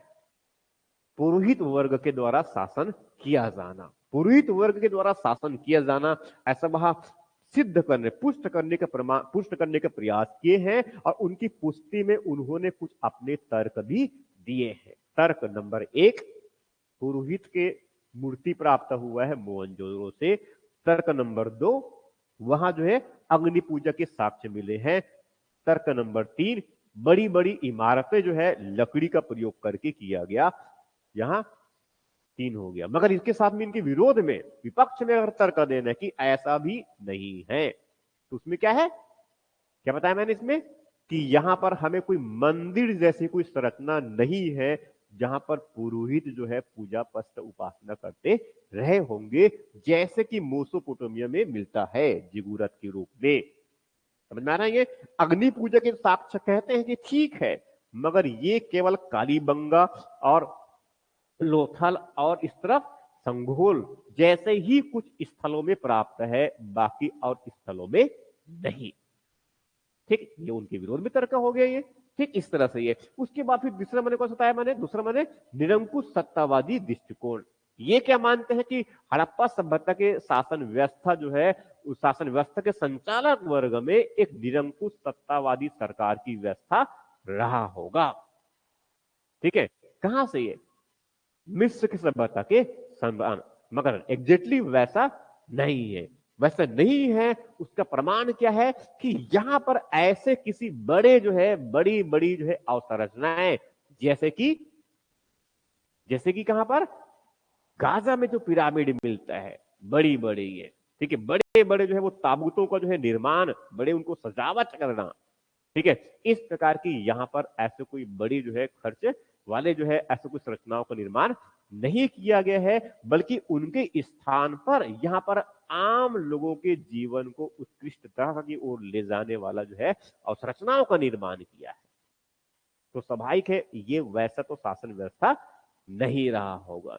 उसके बाद तीसरा जो वर्ग है, इनको भी थोड़ा कुछ हद तक अच्छी स्वीकारोक्ति मिली हुई है, मध्यम वर्ग वाला ये कुछ स्वीकृति अच्छी मिली हुई है। क्यों? क्योंकि इसमें जो है व्यापारिक वर्ग के द्वारा शासन व्यवस्था का संचालन किया जाना है। इनका है कि व्यापारिक वर्ग के द्वारा शासन व्यवस्था का संचालन किया जाना है, ऐसा इनकी मान्यता है। अब व्यापारिक वर्ग मतलब जैसे कि अगर मान लो कोई प्रधानमंत्री अगर व्यापारी बन जाए तो स्वाभाविक हो किसको बढ़ावा देगा? व्यापार वाणिज्य को बढ़ावा देगा। समझ आ रहा ना? ये क्योंकि व्यापार वाणिज्य बढ़ावा देगा तो क्या है, आर्थिक गतिविधियां बढ़ेंगे, व्यापारिक एक्टिविटी होगा, मुनाफा मिलेगा, समृद्धि आएगा, यही है ना ये। मगर कोई अगर मान कोई पंडित जैसा अगर मान लो जो है प्रधानमंत्री बन जाए, पुजारी अगर बन जाए, तब क्या होगा? समझ में आ रहा जो कह रहा हूं मैं ये? तो ये जो है सत्ता, ठीक है, इस प्रकार के। तो एक मान्यता ये। उसके अगले मान्यता मैंने क्या बताया चौथे नंबर में? मैके। तो इन्होंने कहा प्रतिनिधि मूलक शासन की व्यवस्था है, जनता के प्रतिनिधि जिस प्रकार से है अपना तर्क लगा रखे हैं, ठीक है, मगर वास्तविकता में ऐसा भी नहीं हुआ करता था। उनके बाद फिर अगला मैंने क्या बताया है नेक्स्ट में? विकेंद्रीकृत शासन की व्यवस्था। इनको थोड़ा वर्तमान में ज्यादा स्वीकारोक्ति है। वर्तमान में इनकी विश्व प्रवृत्ति थोड़ी सी ज्यादा है। तो एक मॉडल मैंने कौन सा बताया, मेसोपोटामिया वाला मॉडल बताया। दूसरा मॉडल मैंने कौन सा बता दिया कि निरंकुश सत्ता वाला मॉडल बता दिया। उसके बाद फिर किसके बता दिया मैंने, वो कौन सा है, मध्यम वर्ग वाला है ये। उसके बाद फिर जो है लास्टली मैंने मुख्य है वो कौन सा है, विकेंद्रीकृत शासन की व्यवस्था है, ऐसा, राइट। तो ये जो है इनकी राजनीतिक जीवन इस प्रकार का हुआ करता था, ठीक। अब बाकी इनमें जो है, क्योंकि यहां पर उनके जो शासन का स्वरूप कैसा है, लगभग एकात्मक है। संगठन की व्यवस्था किस प्रकार का है, बहुत ही सुगठित है। एकात्मक मुद्रा है, एकात्मक जो है उनका ईंट के माप, उनकी बाट, उसमें भी क्या है, उसमें भी क्या है, एकात्मक है। ये पूरे जो है युद्ध प्रिय नहीं है, क्योंकि ऐसा कोई हमें युद्ध के हथियार नहीं मिले हैं जो आक्रामक होते हैं। सब क्या है, वो शांति प्रिय लोग है, ऐसा हमारा मानना है, इतिहासकारों का मानना है इस प्रकार से। ये हो गया उनकी राजनीतिक जीवन, ठीक है। लिखिए थोड़ा जल्दी से, ठीक है, लिखिए। कुछ मोटी मोटी बातें लिखा रहा हूं मैं, लिखिए इसमें उनकी राजनीतिक जीवन। क्या हुआ, देखिए,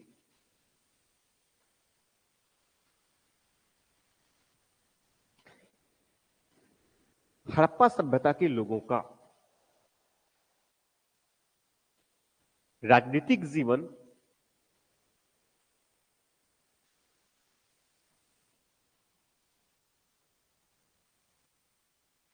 राजनीतिक जीवन किस प्रकार का था,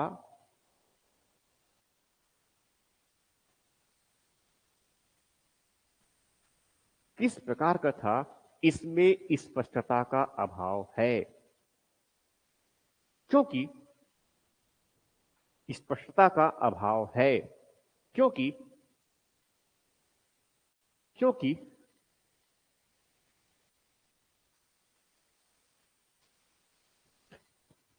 क्योंकि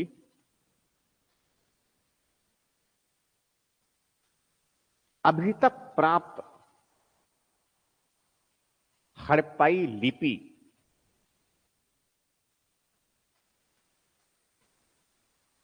को ना ही पढ़ा गया है और ना ही ऐसी कोई साहित्य प्राप्त हुई है।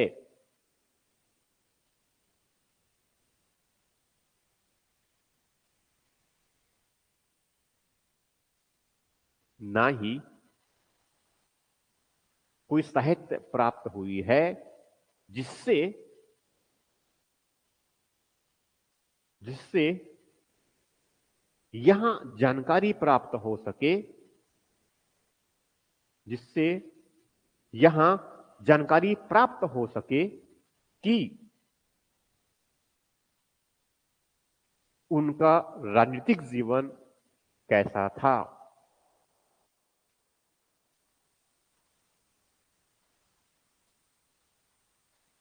कैसा था। हालांकि हालांकि इतिहास लेखकों के द्वारा इनकी राजनीतिक जीवन के बारे में, इनकी राजनीतिक जीवन के बारे में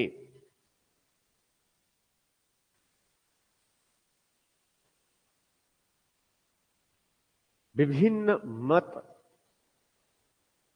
मत मतलब विचार, मत प्रस्तुत किए गए हैं।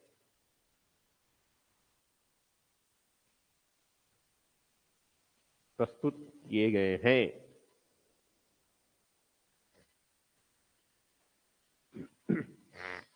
अर्थात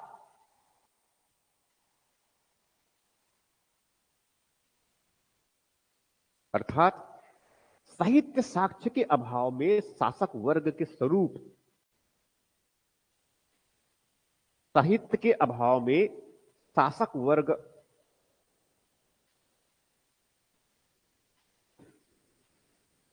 शासक वर्ग एवं उनकी विचारधारा के विषय में, उनकी विचारधारा के विषय में जानकारी प्राप्त करना अत्यंत कठिन कार्य है।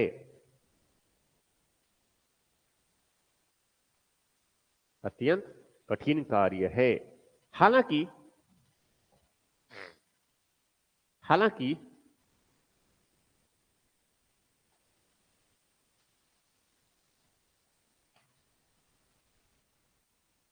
हालांकि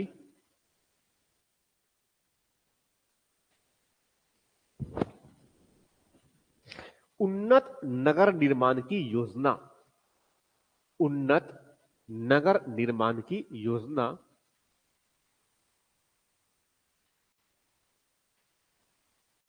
एक सक्षम शासक वर्ग की उपस्थिति को दर्शाता है। एक सक्षम शासक वर्ग की उपस्थिति को दर्शाता है।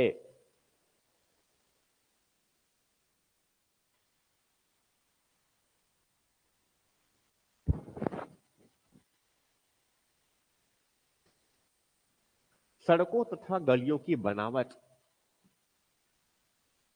सड़कों तथा गलियों गलियों की बनावट कॉमा करके जल प्रबंधन मानक बाट तौल मानक उसको बाट बाट की जगह मानक माप तौल कर देंगे। मानक माप तौल एवं ईंटों का निर्माण यह स्थापित करता है कि यह स्थापित करता है कि एक सक्षम शासक वर्ग के द्वारा ऐसी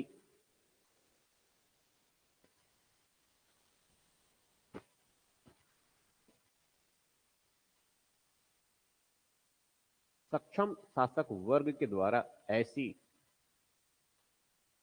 व्यवस्था स्थापित किया गया होगा। ऐसी व्यवस्था स्थापित किया गया होगा।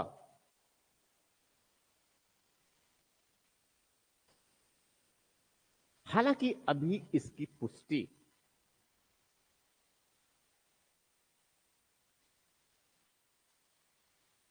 नहीं हुई है।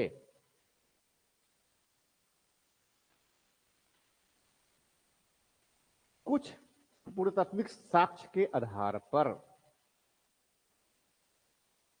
कुछ पुरातात्विक साक्ष्य के आधार पर कुछ पुरातात्विक साक्ष्य के आधार पर निम्नलिखित मत प्रस्तुत किए हैं। ठीक है, पैरा चेंज करके लिखेंगे।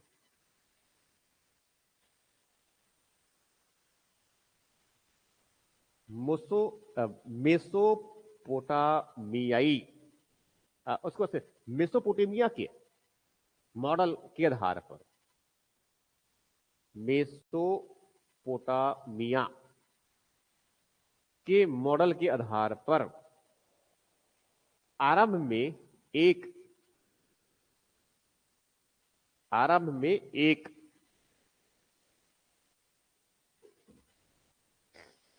आरंभ में एक पुरोहित राजा के द्वारा आरंभ में एक पुरोहित राजा के द्वारा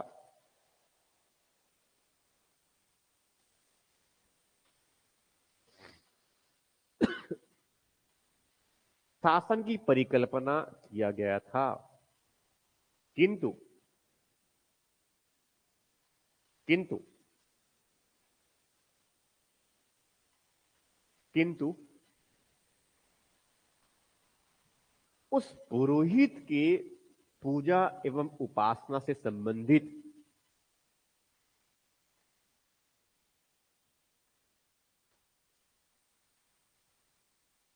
ऐसे कोई मंदिर के साक्ष्य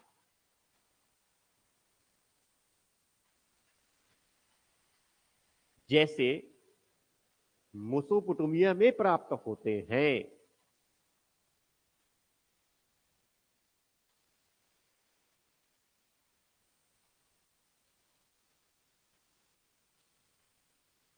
हड़प्पाई क्षेत्र में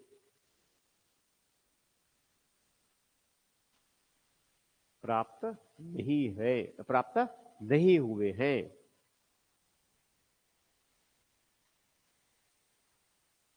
नहीं हुए हैं। वो जो मंदिर लिखे हैं ना, मंदिर के देखा साइड उस ब्रैकेट में जैसे भी करके उसमें वो जिगुरत लिख देंगे। जिगुरत बताया था कल मैंने भी, जिगुरत कि गूगल में सर्च कर लेंगे आप लोग, कैसा रहता था वो देखने के लिए। मैं तो देख लिया हूं, जिगुरत। ठीक है।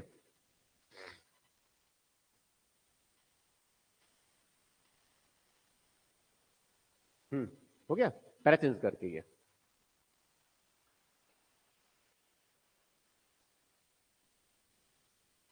इसके राजनीतिक जीवन के बारे में दूसरी जो मान्यता,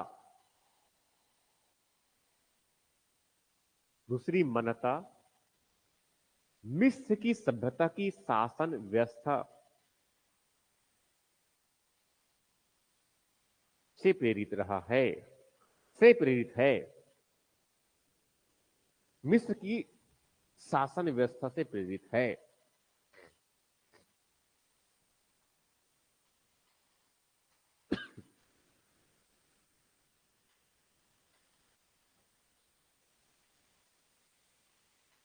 हड़प्पा सभ्यता के क्षेत्र में, हड़प्पा सभ्यता के क्षेत्र में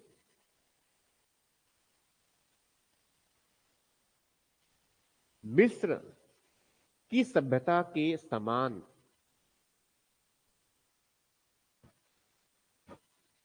मिस्र की सभ्यता के समान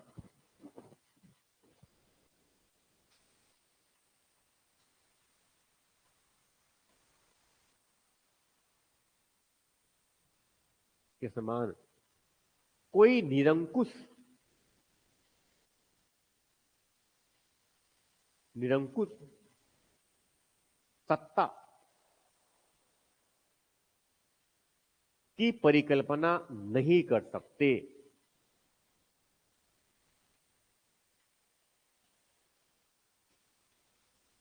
परिकल्पना नहीं कर सकते, क्योंकि नहीं कर सकते क्योंकि मिस्र की पिरामिड, क्योंकि मिस्र के पिरामिड के समान,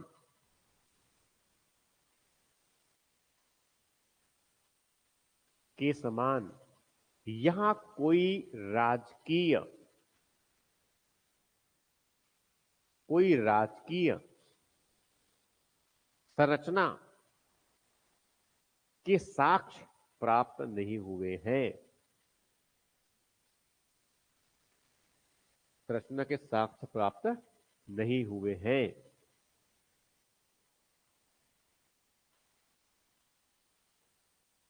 पैरा चेंज करके नेक्स्ट। नगर निर्माण योजना तथा,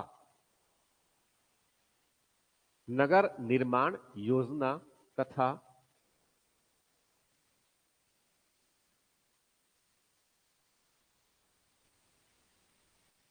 भवनों के, भवनों एवं मकानों के निर्माण, भवनों एवं मकानों के निर्माण एवं उनके विन्यास के आधार पर, एवं उनके विन्यास के आधार पर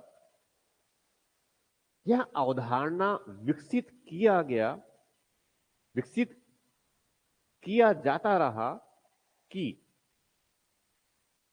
विकसित किया जाता रहा कि हड़प्पाई शासन की व्यवस्था, हड़प्पाई शासन की व्यवस्था एक सक्षम, एक सक्षम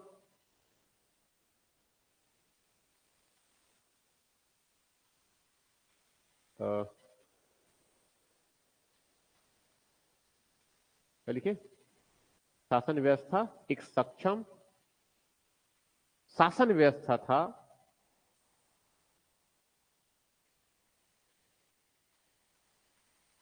सक्षम शासन व्यवस्था था जिसने अ,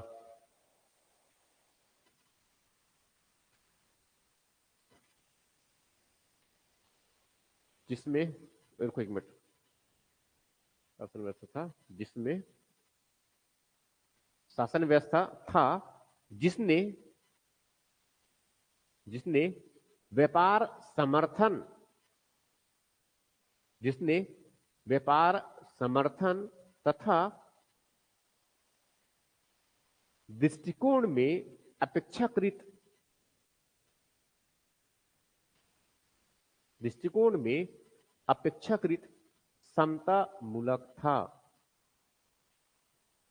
समता मूलक समता मूलक था, दृष्टिकोण में अपेक्षाकृत समता मूलक था, क्योंकि क्योंकि उन्होंने सार्वजनिक विशाल भवनों के निर्माण पर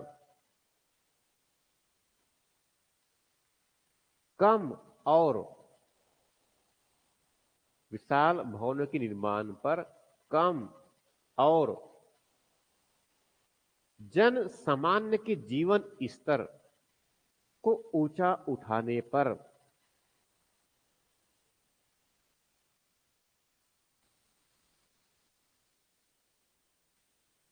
ऊंचा उठाने पर अधिक खर्च किया।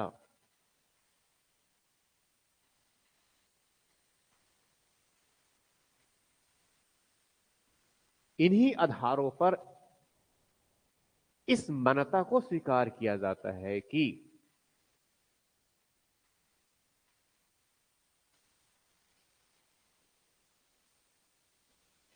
हड़प्पाई क्षेत्र में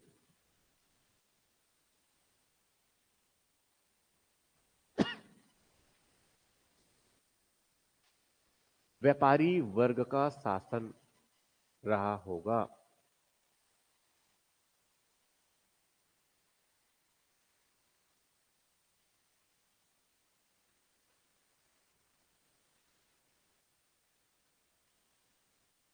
पहले चेंज करके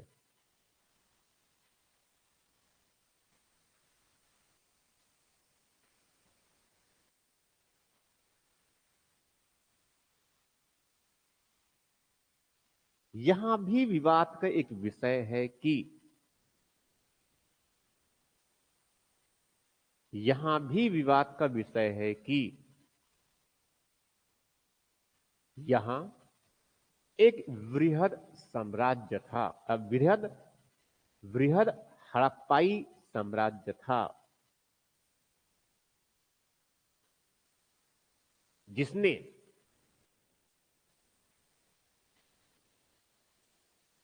जिस चल के जिसने जिसके करेंगे उसको जिसके कई केंद्र थे जिसके कई केंद्र थे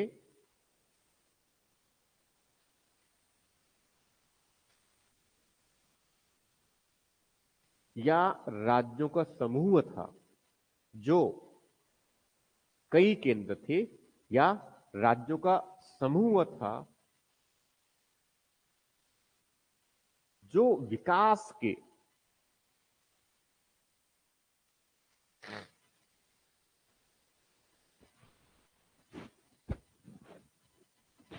विशेष स्तर में थे।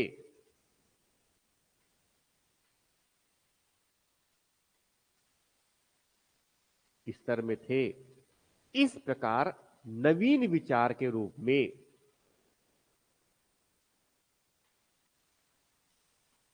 नवीन विचार के रूप में विकेंद्रीकृत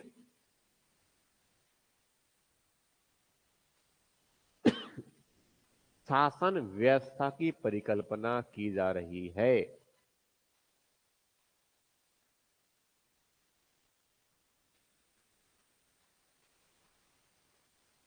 विकेंद्रीकृत शासन व्यवस्था की कल्पना की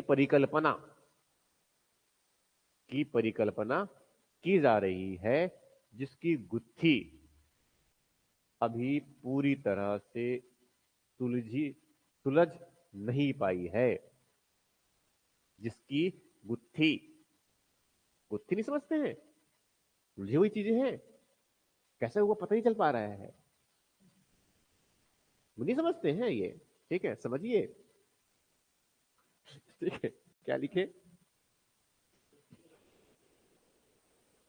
हाँ, जिसकी गुत्थी अभी तक पूरी तरह से, जिसकी गुत्थी अभी पूरी तरह से सुलझ नहीं पाई है। समझ पाए हैं क्या? नहीं ना, इसीलिए ये क्या हो गया, उनकी राजनीतिक जीवन। ठीक है, तो राजनीतिक जीवन कुछ समझ में आया कि एक जेटी था क्या? नहीं पता। चार इतिहासकारों ने ऐसे ऐसे बात कह दी है, ये लो, बाकी आप पढ़ करके समझते रहो। यही है ना एक्चुअल में ये। अब जो अभी तक, अब कुछ पढ़ेंगे क्या? हड़प्पा तो यही स्थिति है ये। ठीक। अब लिखिए इनकी, अच्छा इनको समझिए अब थोड़ा समाज के बारे में ये। अब इसमें समझने के लिए तो ठीक है, बहुत कुछ है, मगर अब क्या करें, कुछ समझने के लिए बचता ही नहीं है, समझने जाएंगे तो नहीं पढ़ पाएंगे, इसीलिए किताब पढ़ना है बस। अब इसमें क्या है,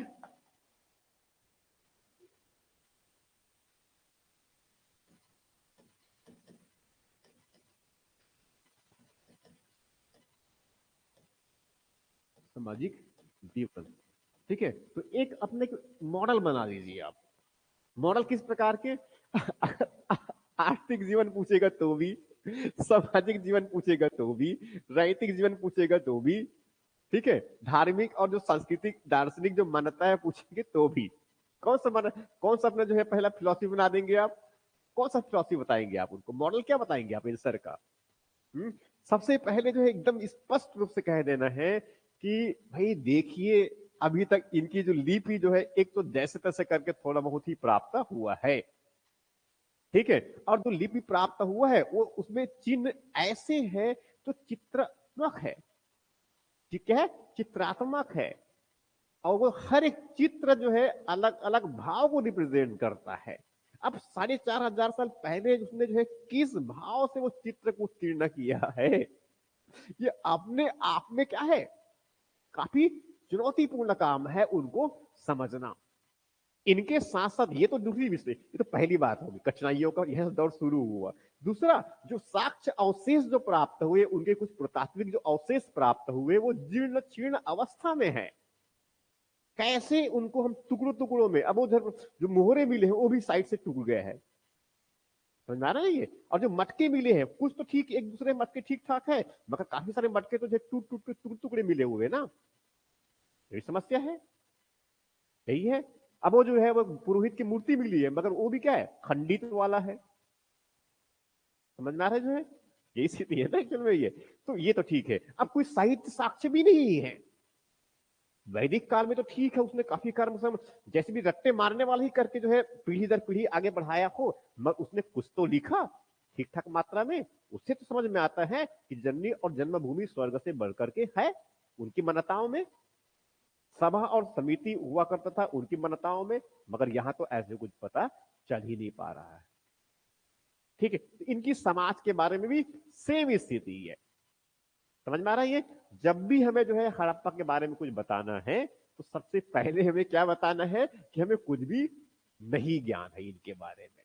जो ज्ञान तथाकथित जो मात्रा में है वो बहुत ही सीमित है। अधिक स्पष्ट रूप से जो है इनकी जीवन, इनके समाज, इनकी राजनीतिक, सामाजिक, आर्थिक, धार्मिक व्रताओं को बताने के लिए और अभी अधिक मात्रा में जो है अनुसंधान, उत्खनन और किसी साहित्य की आवश्यकता होगी।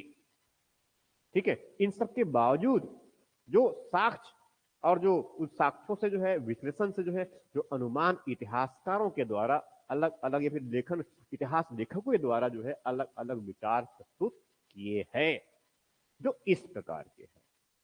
हमें शुरुआत ऐसी करनी है। समझ में आ रहा जो कह रहा हूं मैं ये? ठीक है। हाँ, अब इसमें थोड़ा समझिए इनके सामाजिक जीवन के बारे में। ये एक तो जो है, अब इसके जो सामाजिक जीवन है, तो जैसे अब चूंकि इसके जो है, एक तो बताया मैंने कि इसमें जो है इनका जो है, पहले इसको समझ लेते हैं। यहाँ पर एक तो दिमाग में हमेशा जो है ये फ्रेम बिल्कुल क्लियर रखना है कि ये एक हम बड़े हैं बृहद क्षेत्र की बात कर रहे हैं।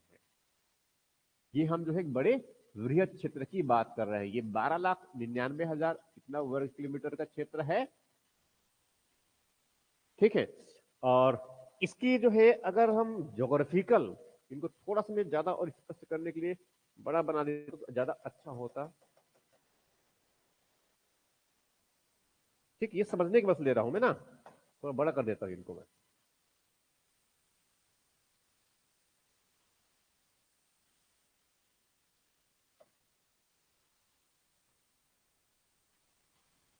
ठीक है, इधर दाइमाबाद है, उसका गैंडोर है, आलमगीरपुर, मांडा, और इधर ये ऐसा चौदड़ो, कोटदीजी और रंगपुर देसलपुर, ये सब की तिलोथल ऐसा। ठीक है। अब चूंकि एक बहुत बड़ा क्षेत्र है, ये बहुत बड़ा क्षेत्र है, और इनके साथ साथ अगर भारत की अगर भारतीय उपमहाद्वीप में भी अगर देखें तो ये इधर मैंने चलो इसमें और भी समझाने के लिए बना दिया ये क्या है। और इसको थोड़ा सा और खींच देता हूं मैं, ये थोड़ा ज्यादा स्पष्ट होना शुरू हो जाएगा। और यहां से मैं चलो इसको ऐसा भी ले लिया और इसको ऐसा भी कर दिया अफ्रीका। और यहाँ से मैं इनको थोड़ा ऐसा करके यहाँ से, ठीक है, समझ में आ रहा है अब ये। अब इसमें एग्जैक्टली क्या क्या होगा, अब यहां से जो है हम इनको बारिश करवाएंगे। ये क्या है, ठीक, क्या प्रवेश करेगा, मानसून। ठीक है, ऐसा मानते हैं कि जो सिंधु घाटी सभ्यता के काल से लेकर के वर्तमान में भारतीय उपमहाद्वीप की जो जलवायु है उसमें बहुत कोई बड़ा परिवर्तन नहीं आया है। ठीक है, अभी उसमें कोई बहुत बड़ा परिवर्तन नहीं आया है, क्योंकि जिस समय ये सभ्यता जो है विकसित हुए थे लगभग वो खुद एक परिवर्तन का काल था। ठीक है, उस समय जो है ये, उस समय जो है उस परिवर्तन का काल था, जलवायु परिवर्तन हुए थे ऑलरेडी ये, क्योंकि हम उस तरफ जो है जो हिम युग से हम आगे बढ़ रहे थे ना। 2.5 लाख वर्ष पहले जो है हमने निम्न पूरा पाषाण काल की जो बातें कही थी, ठीक है, वहां से हम क्या है आगे बढ़े हुए थे। तो तापमान थोड़ा ठीक ठाक बढ़ते बढ़ते और आर्द्रता की मात्रा बढ़ते बढ़ते और ये फिर वर्षा पर्याप्त कृषि अनुकूल होते होते होते हम यहाँ पर क्या है पहुंचे हुए थे। राइट, तो स्वाभाविक है मानसून लगभग उनकी उत्पत्ति हो चुका है, क्योंकि ये पूरा भारत का लगभग ये अस्तित्व में आ चुके हैं उस समय। तो मानसून तो है, उष्ण कटिबंधीय यहाँ पर जो है जलवायु है, कर्क रेखा भी है इस तरफ से, हालांकि उस समय कर्क रेखा तो नहीं थे, अभी है, कल्पना तो हमने भी किए है ना बाद में। तो कहने का मतलब ये है कि ये पूरे जो उत्तर पश्चिमी क्षेत्र जहां पर ये सिंधु घाटी सभ्यता का विस्तार है, उनमें क्षेत्रीय आधार पर अगर देखें, क्षेत्रीय आधार पर अगर देखें तो उनमें उनमें ये एक उत्तर पश्चिमी क्षेत्र है। इनकी जो जलवायु परिस्थितियां बिल्कुल अलग है। ये जो मध्य वाला जो क्षेत्र है इनकी जलवायु परिस्थितियां बिल्कुल अलग है। सिर्फ पश्चिमी क्षेत्र इनकी जलवायु परिस्थितियां बिल्कुल अलग है ये। ठीक है, और ये फिर एग्जैक्टली अगर या फिर ये जो क्षेत्र दक्षिणी क्षेत्र में यहाँ की बात करें तो यहाँ की जलवायु परिस्थिति बिल्कुल अलग होगा, वो ऐसे होगा वो। ठीक, कैसे, क्योंकि इस तरफ से जो है वर्षा की मात्रा अधिक होगा, बंगाल की खाड़ी से जो है मानसूनी हवाएं ऊपर चढ़ेंगे और भारतीय प्रायद्वीप और गंगा के मैदान से होते होते आगे किस तरफ आगे बढ़ेंगे, वो उत्तर पश्चिमी तरफ।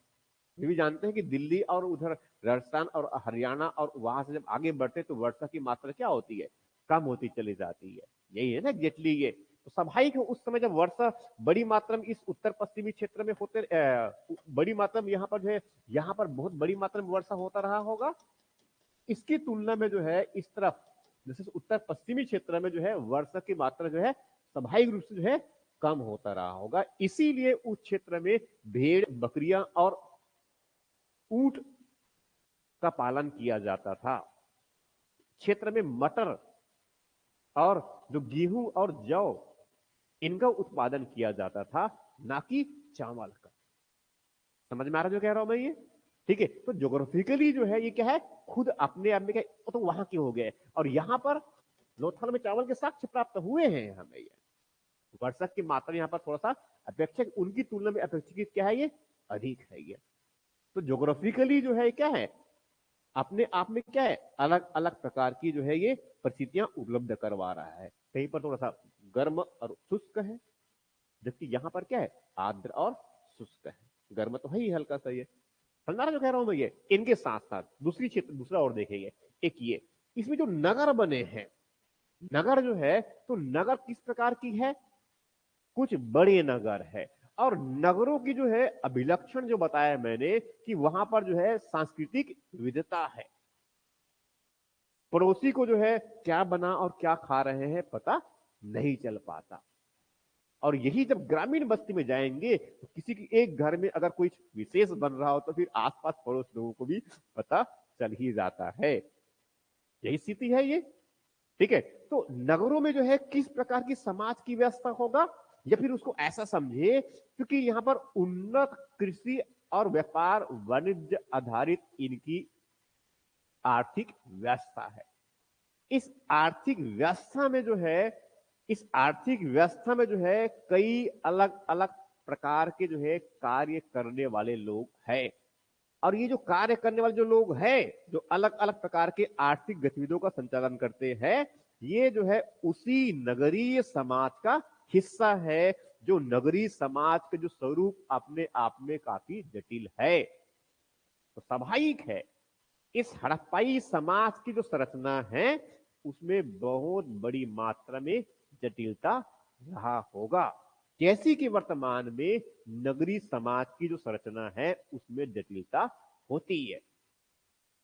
मैं जो कह रहा हूं समझ में आ रहा है? मैं जो कह रहा हूं वो बातें आप समझ पा रहे हैं?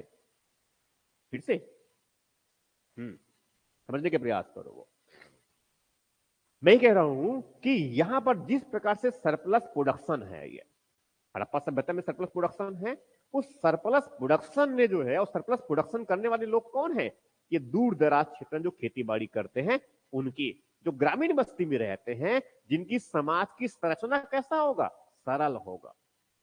समाज की संरचना कैसा होगा, सरल। कृषकों की समाज की संरचना कैसे होती है, सरल होती है ना। अभी भी गांव देहात में देखिए समाज की संरचना कैसा है, वो तो सरल है ये। मगर ठीक है, उस कृषकों की जो है, जो सिंधी समाज की संरचना सरल है, उन्होंने जो है इतनी बड़ी मात्रा में जो है उत्पादन किया, उन्नत कृषि है ना, तो उन्होंने जो है अतिरेक उत्पादन किया, अनाजों का, कई अलग अलग वस्तुओं को उन्होंने सरप्लस प्रोडक्शन किया। उस अतिरेक उत्पादन ने जो है व्यापार और वाणिज्य की गतिविधियों को बढ़ाया, जिससे व्यापार और वाणिज्य की गतिविधियों को बढ़ाया, जिससे जो है, जिससे उस हड़प्पाई क्षेत्र में जो है एक बड़े वर्ग, एक समाज के एक बड़ा जो समूह है, वो कृषि उत्पादन के अलावा, कृषि क्षेत्र में लगे हुए हो, कृषि क्षेत्र के अलावा गैर कृषि क्षेत्र में वहां जो है अपना जीविकोपार्जन के लिए कार्य किए, जिनमें कुछ व्यापारी है, जिनमें कुछ क्या है, व्यापारी वर्ग है, जिनमें कुछ क्या है, व्यापारी वर्ग है, कुछ क्या है उसमें शिल्पकार है, कुछ उनमें से क्या है कारीगर है, कुछ उनमें से क्या है कृषक है, कुछ उनमें से क्या है श्रमिक है। समझ में आ रहा है ये? और इनमें से कई बड़ी मात्रा में लोग कहां पर रहते हैं, नगरों में रहते हैं, जहां पर कई विभिन्न प्रकार की आर्थिक क्रियाओं को संचालित किया जाता है। आर्थिक क्रियाएं जो है स्वाभाविक रूप से क्या है, विभाजित है। कुछ पशुपालन भी करते हैं दूर दराज क्षेत्र में, तो वहां पर पशुपालक समुदाय के लोग रहेंगे, कुछ उनमें से कृषक समुदाय के लोग भी है, कुछ उनमें से व्यापारी वर्ग के लोग भी है, और कुछ उनमें शिल्पकार और कारीगर लोग भी है, और कुछ बड़े बड़े इमारतें और जो सड़कें और गलियां ये सब बनाने के लिए क्या है, श्रमिक वर्ग भी यहां पर है। तो समाज की संरचना किस प्रकार का है, या समाज में किस तरह के लोग हैं, बहुत से लोग रहते हैं जो क्या है, विभाजित है, जो कैसा है, विभाजित है। इसीलिए कहते हैं इनकी समाज की जो संरचना है बहुत ही जटिल है। समाज की संरचना क्या है, बहुत ही जटिल है, विभाजित समाज है, जिनमें समाज में एक वर्ग जो है एक शासक वर्ग का है, कुलीन वर्ग का है, एक समूह जो है योद्धा वर्ग का है। इनके मुहरों में जो है युद्ध के चित्र उत्कीर्ण है, इनके मुहरों में युद्ध के चित्र उत्कीर्ण है। इनके साथ साथ जो है व्यापारी वर्ग एक बताया मैंने, वैसी जो है शिल्पकार है, कारीगर है, ये भी है, कृषक है, श्रमिक है, राइट। मतलब एक वर्ग है जो ठीक ठाक मात्रा में लिखना पढ़ना जानते हैं, राइट। ये कौन है? शिक्षित, पुरोहित, कुछ चिकित्सक जैसे कुछ लोग हैं, कुछ यातायात कर्मी हैं। ये कौन सा? समाज का एक वर्ग हो। वैसी जो है दूसरा वर्ग है वो सुरक्षा से किसी न किसी रूप में संबंधित रहते होंगे। उनके साक्ष्य मिलते हैं उत्कीर्ण मुहरों में, उनके योद्धा के चित्र उत्कीर्ण हैं, योद्धा और उनके सैनिक के चित्र उत्कीर्ण हैं। समाज के तीसरे वर्ग के रूप में व्यापारी वर्ग। व्यापारी वर्ग मतलब क्या हुआ? इसमें व्यापार करने वाले लोग, साथ में इसमें कुछ शिल्पकार और दस्तकार, बुनकर जैसे लोग इसमें सम्मिलित होते हैं। उसके बाद फिर जो है सबसे चौथे वर्ग कहा जाए, ये पूरे एक साथ में ले रहा हूं, चौथे वर्ग में ये कई इसमें श्रमिक होंगे, तो समाज के सबसे थोड़ा सा निचला हिस्से में रहते हैं। कृषक भी जो है हो सकता है कुछ बड़ा कृषक रहा होगा, मगर समाज का उसमें कई छोटे कृषक भी रहे होंगे, तो वो क्या है? चौथे वर्ग में है। साथ में कुछ जो है ऐसे श्रमिक मजदूर जो इस प्रकार से काम करते थे, वो बैरक में जो है रहने वाले लोग। बैरक मिला है चौथा का 14 कमरों वालों, ठीक है। हाँ, इस तरह से। तो इस प्रकार से क्या हुआ कि सामाजिक जीवन किस प्रकार का, समाज में जो है इनकी जो संरचना है किस प्रकार के है? बहुत से वर्ग के लोग यहाँ पर रहते हैं, मतलब इनका समाज बहुवर्गीय समाज है। समाज कैसा है? बहुवर्गीय समाज है, राइट। ये तो उनकी हो गई समाज की संरचना। इनमें क्या है? बहुत से वर्ग है। बहुत खुश लग रहे हैं, ठीक है। क्या है? बहुत से वर्ग है। वर्ग जो है कौन कौन से है? ताकेश्वर गिनाइए एक बार, कौन कौन से वर्ग है हड़प्पाई समाज में?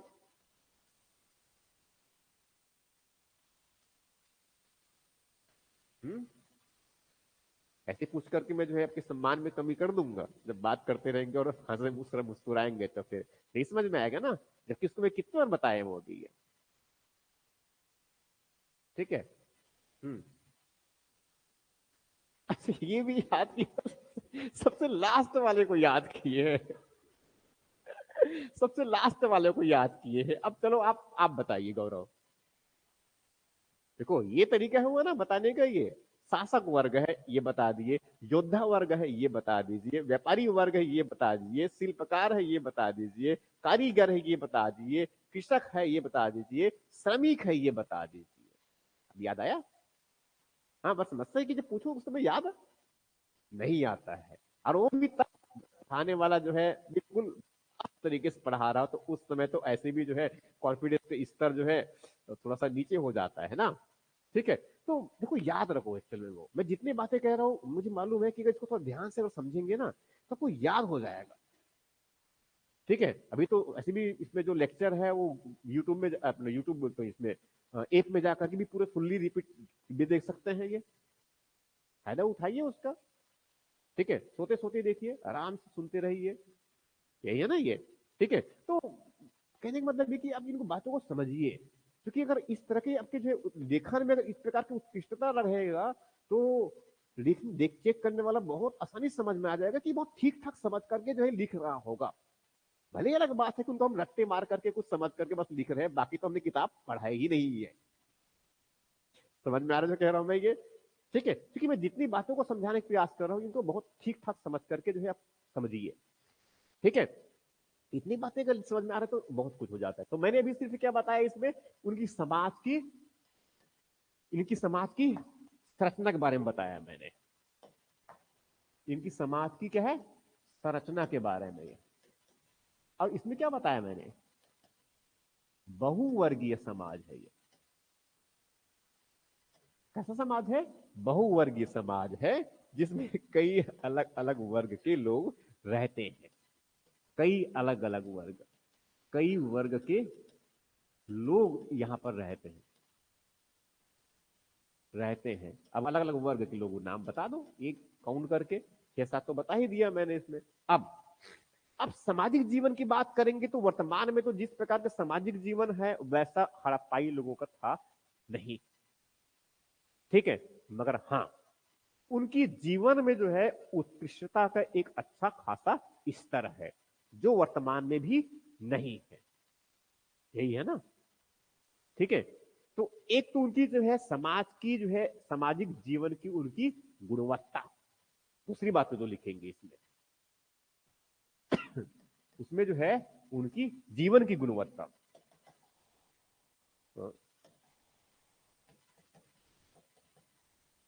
सामाजिक जीवन की गुणवत्ता किस प्रकार का है, उच्च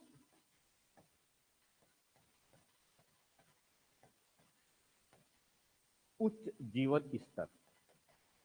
उच्च जीवन स्तर का मतलब क्या है, अब इसमें सभी बातें आ जाएंगे। क्या है इनके, इनका जो है निवास, समाज में जो लोग यहाँ पर रहते हैं, ठीक है, तो उनका जो है उनका क्या है, रहन सहन कह सकते हैं उनका, वो उनका निवास और रहन सहन।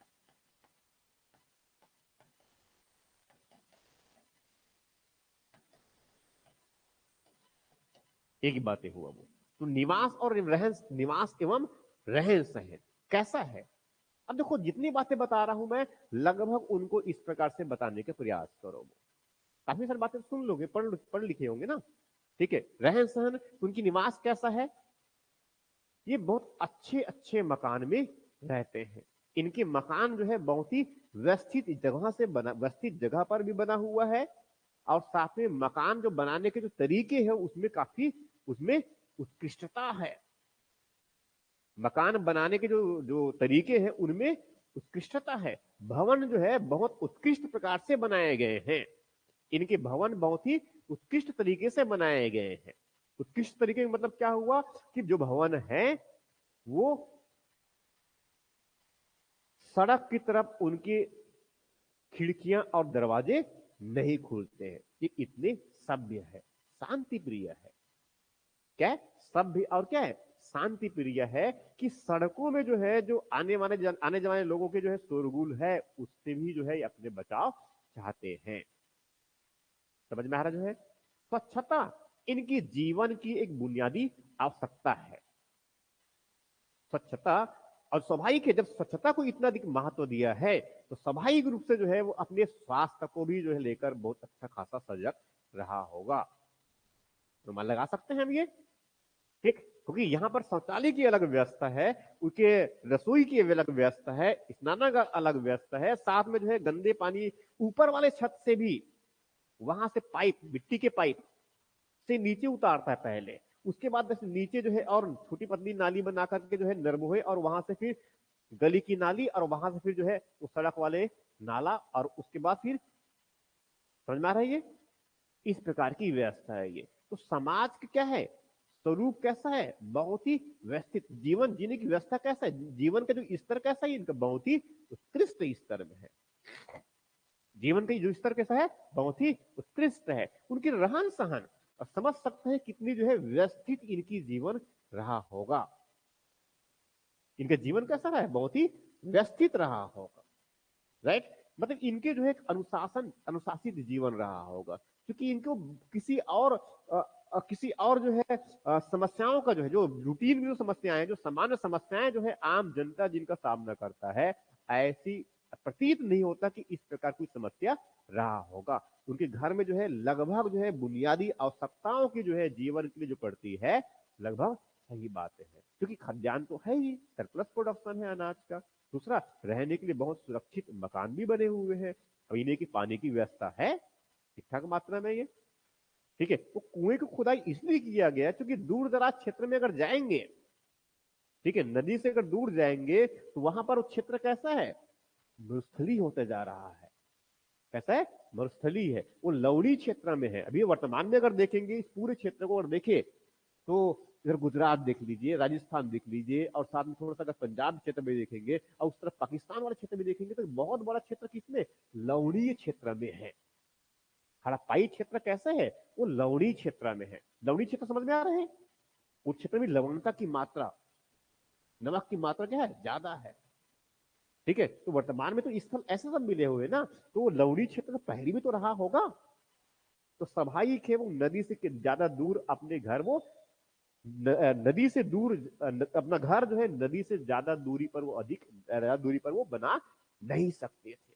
क्यों, जैसी नदी से थोड़ी ज्यादा दूरी पर घर बनाएंगे, पीने की पानी की समस्या उत्पन्न हो जाएगा। और नदी से दूर अधिक घर बनाना है, बस्ती बसाना है, नगर बनाना है, तो वहां पर वाटर हार्वेस्टिंग की अच्छी खासी व्यवस्था करना होगा। इसीलिए जो है धौलावीरा में वाटर हार्वेस्टिंग की पूरी तकनीक को स्थापित किया गया था। समझ में आ रहा है जो कह रहा हूं मैं ये? ठीक है, इस तरह की भी व्यवस्था है इनका। ये कुछ सोचेंगे तो जितने भी तरीके लगा सकते हैं ये। ठीक है, ऐसे कई बातें विशेष है इसमें ये, तो जो कह रहा हूं समझ आ रहा है ये। इस प्रकार से तो इनकी समाज में जो है उनकी निवास को अगर देखें तो बहुत ही उत्कृष्टता के साथ इनके जो है निवास की व्यवस्था है। तो समाज में जो है स्वाभाविक रूप से क्या रहेगा, शांति रहेगा, पड़ोसी के साथ तो झगड़ा नहीं करेंगे, बिल्कुल क्या है, व्यवस्थित है। ये रहन सहन का जो स्तर का है बहुत ही उच्च है। इनकी जो है वेशभूषा, इनकी जो है वेशभूषा, वेशभूषा, ठीक है, वेशभूषा कैसा हो गया, वेशभूषा और वेशभूषा और क्या है, खान पान। वेशभूषा और क्या है, खान पान। वेशभूषा क्या है इनका, ये जो है बहनावे के जो है शौकीन है, हम ये तो नहीं कह सकते, मगर हाँ ये ऋतुओं के अनुसार जो है कपड़े पहनते हैं। ऋतु के अनुसार क्या है, ये कपड़े पहनते हैं। मेसोपोटामियम भी जो है हड़प्पाई कपड़ों के हमें साक्ष्य मिले हैं। मेसोपोटामिया में भी जो है हड़प्पाई कपड़ों के साक्ष्य मिले हैं, और मोहनजोदड़ो से जो है हड़प्पा के सूती के कपड़े मिले हुए हैं। राइट, इनके साथ साथ गीली मिट्टी में जो है रेशमी कपड़े के जो है छाप पड़ी हुई है। ठीक है, रेशमी कपड़े की छाप मिली हुई है। और मेसोपोटामिया में जो कपड़ा का टुकड़ा मिला है उसमें जो है हड़प्पाई सील लगा हुआ है। समझ में आ रहा है ये, मेसोपोटामिया में जो कपड़े के जो साक्ष्य मिले हैं उसमें हड़प्पाई सील लगा हुआ है। तो ये स्थापित करता है कि व्यापार जो है मेसोपोटामिया के साथ में हुआ करता था। लोथल में जो है फारस के जो है मोहरे मिले हुए हैं। लोथल में जो है फारस के मोहरे मिले हैं। ये स्थापित करता है कि यहाँ के लोग भारत की तरफ व्यापार करने जाते रहे होंगे। समझ में आ रहा जो कह रहा हूं मैं ये। तो मोहनजोदड़ो में इस प्रकार से जो है ये सूती कपड़े के जो है बिल्कुल साक्ष्य मिलना, और रेशमी कपड़े के जो है गीली मिट्टी में उनके ऐसे छाप पड़ना। समझ रहे हैं जो कह रहा हूं मैं ना, ये मैं जो कह रहा हूं समझ में आ रहा ना ये। ठीक है, इनके साथ साथ जो है ये भेड़ बकरियां पालन तो करना जानते ही थे ठीक ठाक मात्रा में। ठीक है, तो स्वाभाविक है वो क्या है, उत्तर पश्चिमी क्षेत्र में ये जो क्षेत्र जो शुष्क क्षेत्र है उस क्षेत्र में बड़ी मात्रा में भेड़ बकरी का पालन करते थे। इसी का परिणाम है कि वर्तमान में उस उत्तर पश्चिमी क्षेत्र और साथ में राजस्थान और उधर उत्तर पश्चिमी पाकिस्तान वाले क्षेत्र में बहुत अधिक मात्रा में आज भी भेड़ बकरी पालन का प्रक्रिया है, आज भी प्रचलित है ज्यादा मात्रा में वहीं पर। छत्तीसगढ़ में कोई भेड़ पालन उतना बड़ी बात नहीं करता, यहाँ का जलवायु परिस्थिति बिल्कुल क्या है, अलग है ये। मगर उस क्षेत्र में उस समय भी जो है वहां पर भेड़ बकरियां पालन करते थे। तो स्वाभाविक है उसमें ऊनी कपड़े बनाएंगे और उनके में साक्ष्य मिले भी है। समझ रहे हैं ये। एग्जैक्टली अगर इस क्षेत्र को अगर देखें तो ये पूरा क्षेत्र कैसा है, कैसा वाला क्षेत्र है, वहां की मिट्टी किस प्रकार की है, काली मिट्टी है, जिसमें जो है काली मिट्टी में जो है क्या है, उनमें जल को धारण करने की क्षमता अच्छी खासी होती है। इसीलिए उस क्षेत्र में जो है कपास का उत्पादन ठीक मिलता है बड़ी मात्रा में। ठीक है, ऐसे बने हुए कपड़े और साथ में कपास भी कच्चे माल के रूप में फारस तक बेचा गया है। उनको सिंडन कहते थे वो, उनको क्या बोलते थे, सिंडन कहते थे वो कपास को वो। ठीक है, सिंडन किसने कहते थे, क्यों? क्योंकि ये जो है सिंधु नदी के किनारे जो है क्षेत्र में इनका उत्पादन होता था, इसलिए क्या बोलते हैं इनको? सिंडन नाम प्रचलित हुआ करता था मेसोपोटामिया में। ठीक है, तो इस प्रकार से जो है ये वेशभूषा में ऋतुओं के अनुसार अलग अलग प्रकार के कपड़े पहनते हैं। इनका खान पान, भोजन की व्यवस्था, तो ये क्या है? दोनों प्रकार के जो है हारी है। दोनों प्रकार के हारी होने का मतलब क्या है? कि ये जो है शाकाहारी भी है और साथ में क्या है? मांसाहारी भी है। अब शाकाहारी में कौन सा साग सब्जी खाते थे ये तो पता नहीं है, मगर तरबूज जरूर खाते थे, ये इनके स्पष्ट में प्रमाण मिले हैं। इसका मतलब यहां पर जायद फसल का भी उत्पादन किया जाता रहा होगा, राइट। इनके साथ साथ हम ये तो बिल्कुल स्पष्ट जानते हैं कि गेहूं और जौ का बहुत ठीक ठाक उत्पादन इस उत्तर पश्चिमी क्षेत्र में करते थे, कि वहां पर थोड़ा क्या है, वर्षा की मात्रा अपेक्षाकृत पूर्वी क्षेत्र से कम है, तो वहां पर जो है कम तो पानी की आवश्यकता पड़े, ऐसे फसल को उगाने की आवश्यकता पड़ेगी। गेहूं और जौ, मटर, अलसी, तिल, सरसों, समझ में आ रहा है ये सब किस उत्तर पश्चिमी वाले क्षेत्र में, तो आज भी लगभग उस क्षेत्र में उस प्रकार का ही उत्पादन किया जाता है। ठीक है, आज भी जो है उस प्रकार का उत्पादन किया जाता है। एक सेकंड, हाँ क्लास चल रही है, हाँ ठीक लग रहा है मुझे, ठीक है ठीक है ठीक है। तो इस प्रकार से क्या है कि ये इस प्रकार की क्या है, इनकी खान पान में भी क्या है, विविधता है। कैसे विविधता है कि ये जो है एक तो गेहूं से बने हुए आटे, बेलना और चौकी मिला हुआ है, सिलबट्टा भी मिला हुआ है, तो पता होगा ना, सिलबट्टा भी मिला हुआ है, और ये और क्या मिले हैं, जौ, खजूर। खजूर उत्तर पश्चिमी क्षेत्र उत्पादन होगा, जो कि खजूर का उत्पादन किस क्षेत्र में होता है, कम वर्षा वाले क्षेत्र में ना, एक खजूर हो गया। वैसी जो है इस तरफ और मटर मिले हुए हैं। ठीक है, तो ये सब क्या है, देखो ये छोटे छोटे साक्ष्य है, ये इनको आपको आइडेंटिफाई करके बताना पड़ेगा कि हाँ ये इस प्रकार के जो है इनके रहन सहन। खान पान में क्या है कि मछली, वो मोहरे में जो है मछली के चित्र उत्कीर्ण है, इसका मतलब ये है कि मछली पालन तो पता ही नहीं, मगर हम मछली जरूर खाते रहे होंगे, उनका शिकार जरूर करते रहे होंगे, मतलब ये मांसाहारी भी थे।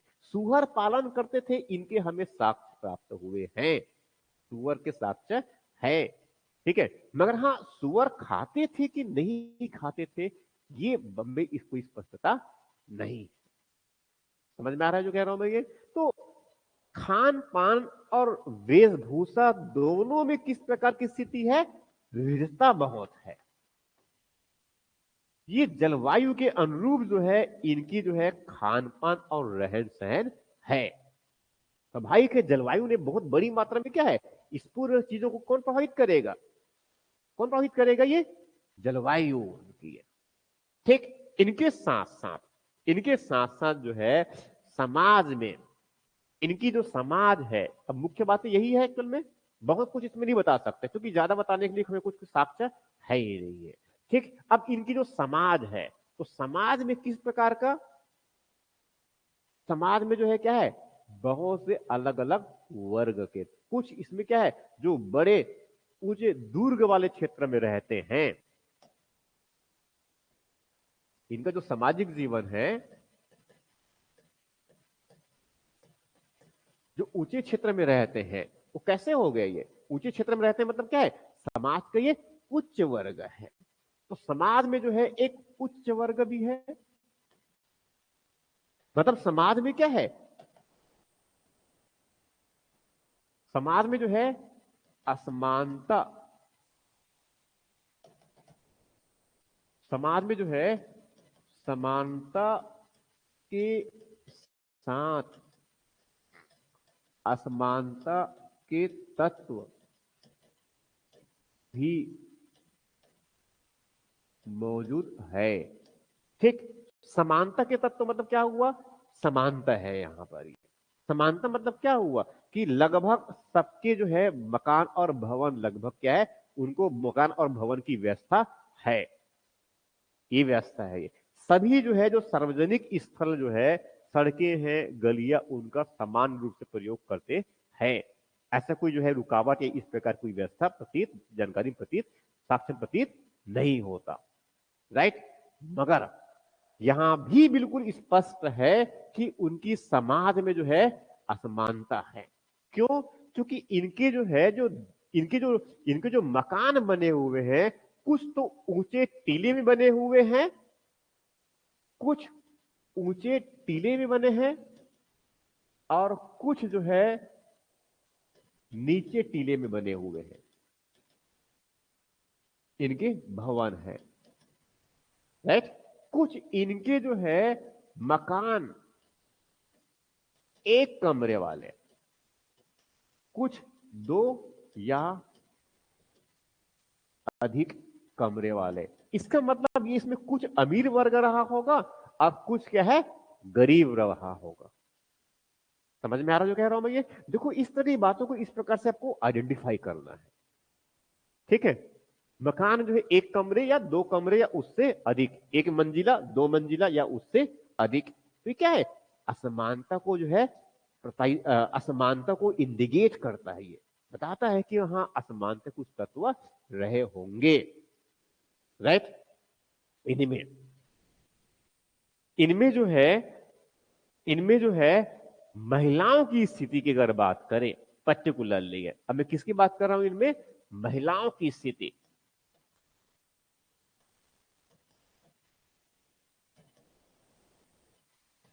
तो वास्तविक में जो है हम ये बता पाना कि महिलाओं की एग्जैक्टली वास्तविक स्थिति क्या था, यहां जो है अ, अपने आप में चुनौतीपूर्ण है। या चुनौतीपूर्ण है कारण वही लिपि नहीं पढ़ा गया है, साहित्य नहीं मिला है। मगर जो पूरा तात्विक जो साक्ष्य के रूप में हमें जो मृण मूर्तिका जो मिली हुई है, मृण मूर्तिका जो मिली हुई है, मृण मूर्तिका महिला को मिली हुई है। इनके साथ साथ जो है एक नर्तकी, कांसे की नर्तकी की मूर्ति जो मोहनजोदड़ो से प्राप्त है। इनके साथ साथ हड़प्पा से नहीं, हाँ हड़प्पा से जो प्राप्त एक महिला के गर्भ से जो है पौधे को उगता हुआ दिखाया जाना, ऐसे टेराकोटा मिला हुआ है। ठीक है। ये स्थापित करता है इस बात की पुष्टि करता है कि तत्कालीन समाज में जो है महिलाओं की जो स्थिति जो है अच्छा रहा होगा। समझ में आ रहा जो कह रहा हूं मैं? ये तत्कालीन जो समाज है, जो हड़प्पाई समाज है, उस समाज में जो है महिलाओं की स्थिति जो है अच्छा रहा होगा। किनके बेसिस पर कह रहे हैं? समाज में अच्छी रही होगी। हम किनके बेसिस पर कह रहे हैं? वो मृण मूर्तिका मिली हुई है, या फिर जो है हड़प्पा से मिले साक्ष्य, हड़प्पा से मिले वो आ, महिला के गर्भ से निकलता एक पौधे के साक्ष्य टेराकोटा के रूप में है ये। ठीक है। तो ये इंडिकेट करता है, ये इनके साथ साथ जो है हमें वो नर्तकी की मूर्ति प्राप्त हो गया। साथ में क्या है? नर्तकी की मूर्ति है। ये हड़प्पा वाला है, ये हड़प्पा वाला है ये। और ये जो कह रहा हूं मैं नर्तकी की मूर्ति वाला कहां पर से है?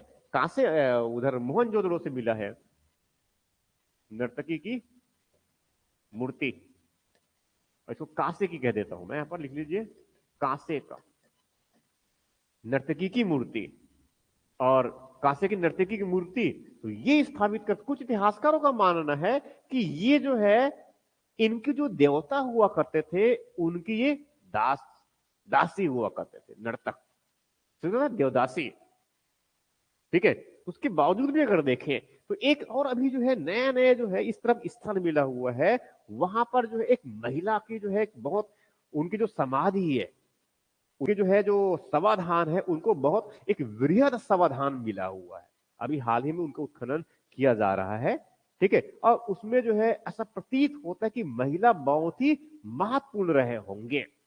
उनके समाधान को देखकर ऐसे प्रतीत होता है कि उनके जो है जो महिला है वो बहुत ही महत्वपूर्ण रहे होंगे, इसीलिए ऐसे जो है बृहद समाधान की जो है निर्माण किया गया है।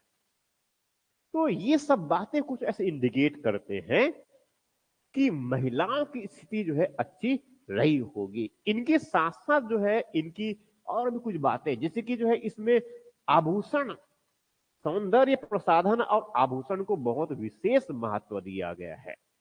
महिलाओं को कैसे कमे मिले हुए हैं, तो स्वाभाविक है महिलाओं को उस प्रकार की उनकी जो है आजादी रहा होगा कि इन सबका वहां जो है उपभोग कर सकते थे। तो इस सबके आधार पर जो है यह अनुमान लगाया जाता है इतिहासकारों के द्वारा कि महिलाओं की जो स्थिति है वहां अच्छा रही होगी। यहां तक हो गया। उनके बाद फिर जो है इनके जो है समाज में है तो स्वाभाविक है इनके जो है मनोरंजन के साधन,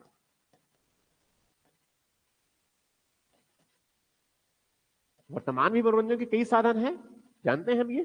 तो मनोरंजन के साधन में जो है कई चीजें हैं इसके पास में, ठीक है। तो बच्चों के मनोरंजन के लिए जो है इनके पास में जो साक्ष्य मिले हैं वो बताया था मैंने जब चित्र दिखाया था, तो क्या है, गप्पी खेलते हैं ये।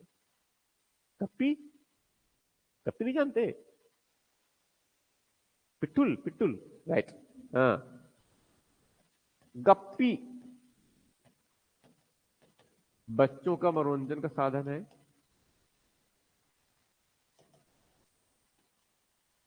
बच्चों के खेल है ये।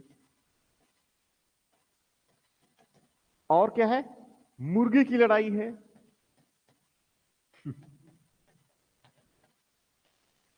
बैलों की लड़ाई है।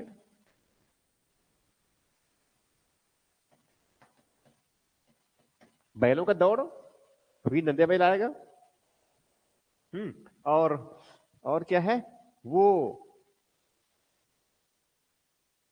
क्या बोलते हैं उनको, वो जो पासा, लूडो, पासा लिख देता हूं मैं।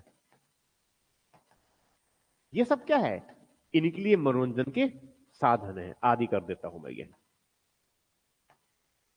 ठीक है। तो ये सब क्या है, इनके मनोरंजन के साधन है ये। इनके साथ साथ जो है ये, अब ये बहुत कुछ हो गया, बहुत हो गया इसमें, ठीक है। अब इसमें जैसे कि वो तो हो गया, अब इसमें अब इनके जो है जैसे कि ये आभूषणों के शौकीन है, ठीक है। सौंदर्य प्रसाधन कर देता हूं मैं इस तरफ,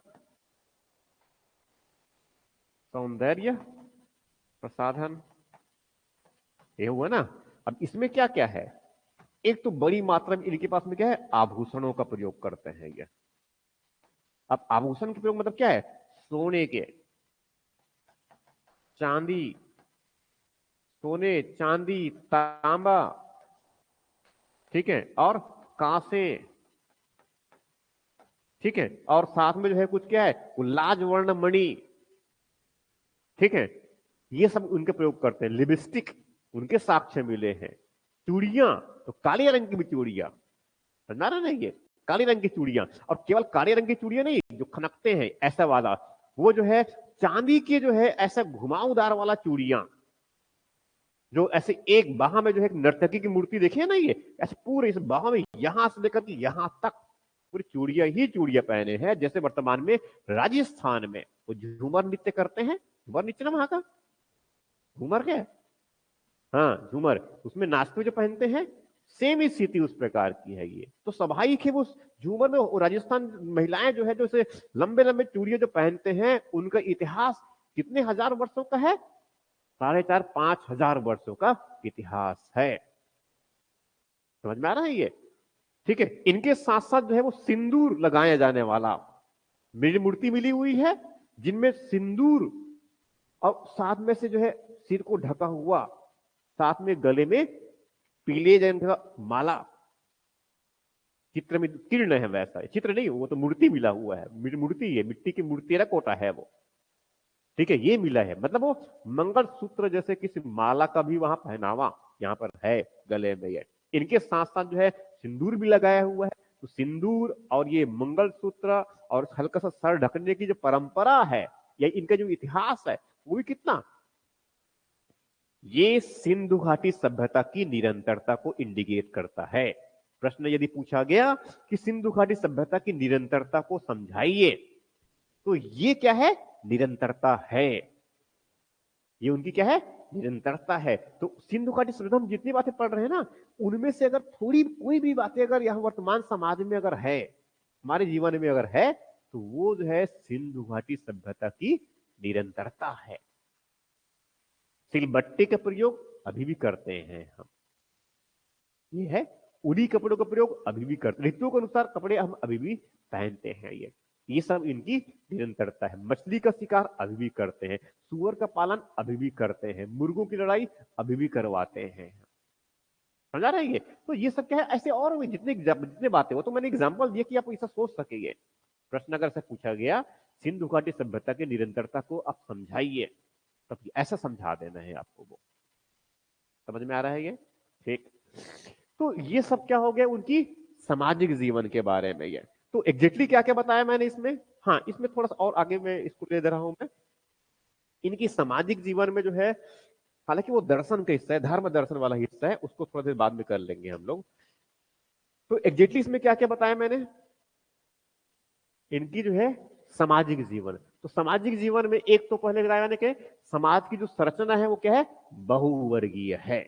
बहुवर्गीय समाज है जिसमें कुछ शासक वर्ग है, कुछ कुलीन वर्ग है, कुछ योद्धा वर्ग है, और कुछ व्यापारी वर्ग है, कुछ शिल्पकार है, कुछ कारीगर है, कुछ कृषक, और साथ में कुछ श्रमिक। ये सब बहुवर्गीय समाज है। इनके साथ साथ जो है इनकी सामाजिक जीवन की जो गुणवत्ता है कैसा है, बहुत ही उच्च है। इनकी निवास के लिए जो इनके भवन जो बने हैं वो अपने आप में लगभग सर्व सुविधा युक्त है। बता देंगे इनके भवन किस प्रकार के बने थे। ठीक। रहन सहन का जो स्तर है वो बहुत ही क्या है, उत्कृष्ट है, उच्च जीवन का स्तर है इनका। ये इनकी वेशभूषा जो है ऋतु के अनुसार वहां कपड़े पहनते हैं। सूती कपड़े, कपास, और इधर मोहनजोदड़ो साक्ष्य मिले हैं। खान पान, और इधर वो रेशमी कपड़े हैं, ऊनी कपड़े भी है। खान पान का जो स्तर जो है बहुत ठीक ठाक रहा होगा। खाने पीने में शाकाहारी भी है और साथ में क्या है, ये मांसाहारी भी, दोनों के शौकीन है ये कह सकते हैं ये। ठीक है। तो शाकाहारी में क्या है, गेहूं और जौ उनका ठीक ठाक मात्रा में उत्तर पश्चिमी क्षेत्र में उत्पादन करते हैं, और दक्षिण से जो ज्यादा वर्षा वाले क्षेत्र में क्या है, वहां चावल का भी उत्पादन करते हैं। चावल का भी उत्पादन करते हैं। ये कोल्डी हवा और इधर जो ये वाला क्षेत्र में, ये कालीबंगा में तो स्पष्ट प्रमाण है ना, ज्योतिर्मय खेत के साक्ष्य मिले हैं हमें ये। तो क्या है, ठीक ठाक खेती प्रकार का है ये। इनके बाद फिर जो है दूसरा बताया मैंने कौन सा, अब इनके खान पीन में बहुत से बातें और बताया था मैंने, ये उसमें क्या है, काफी विविधता है।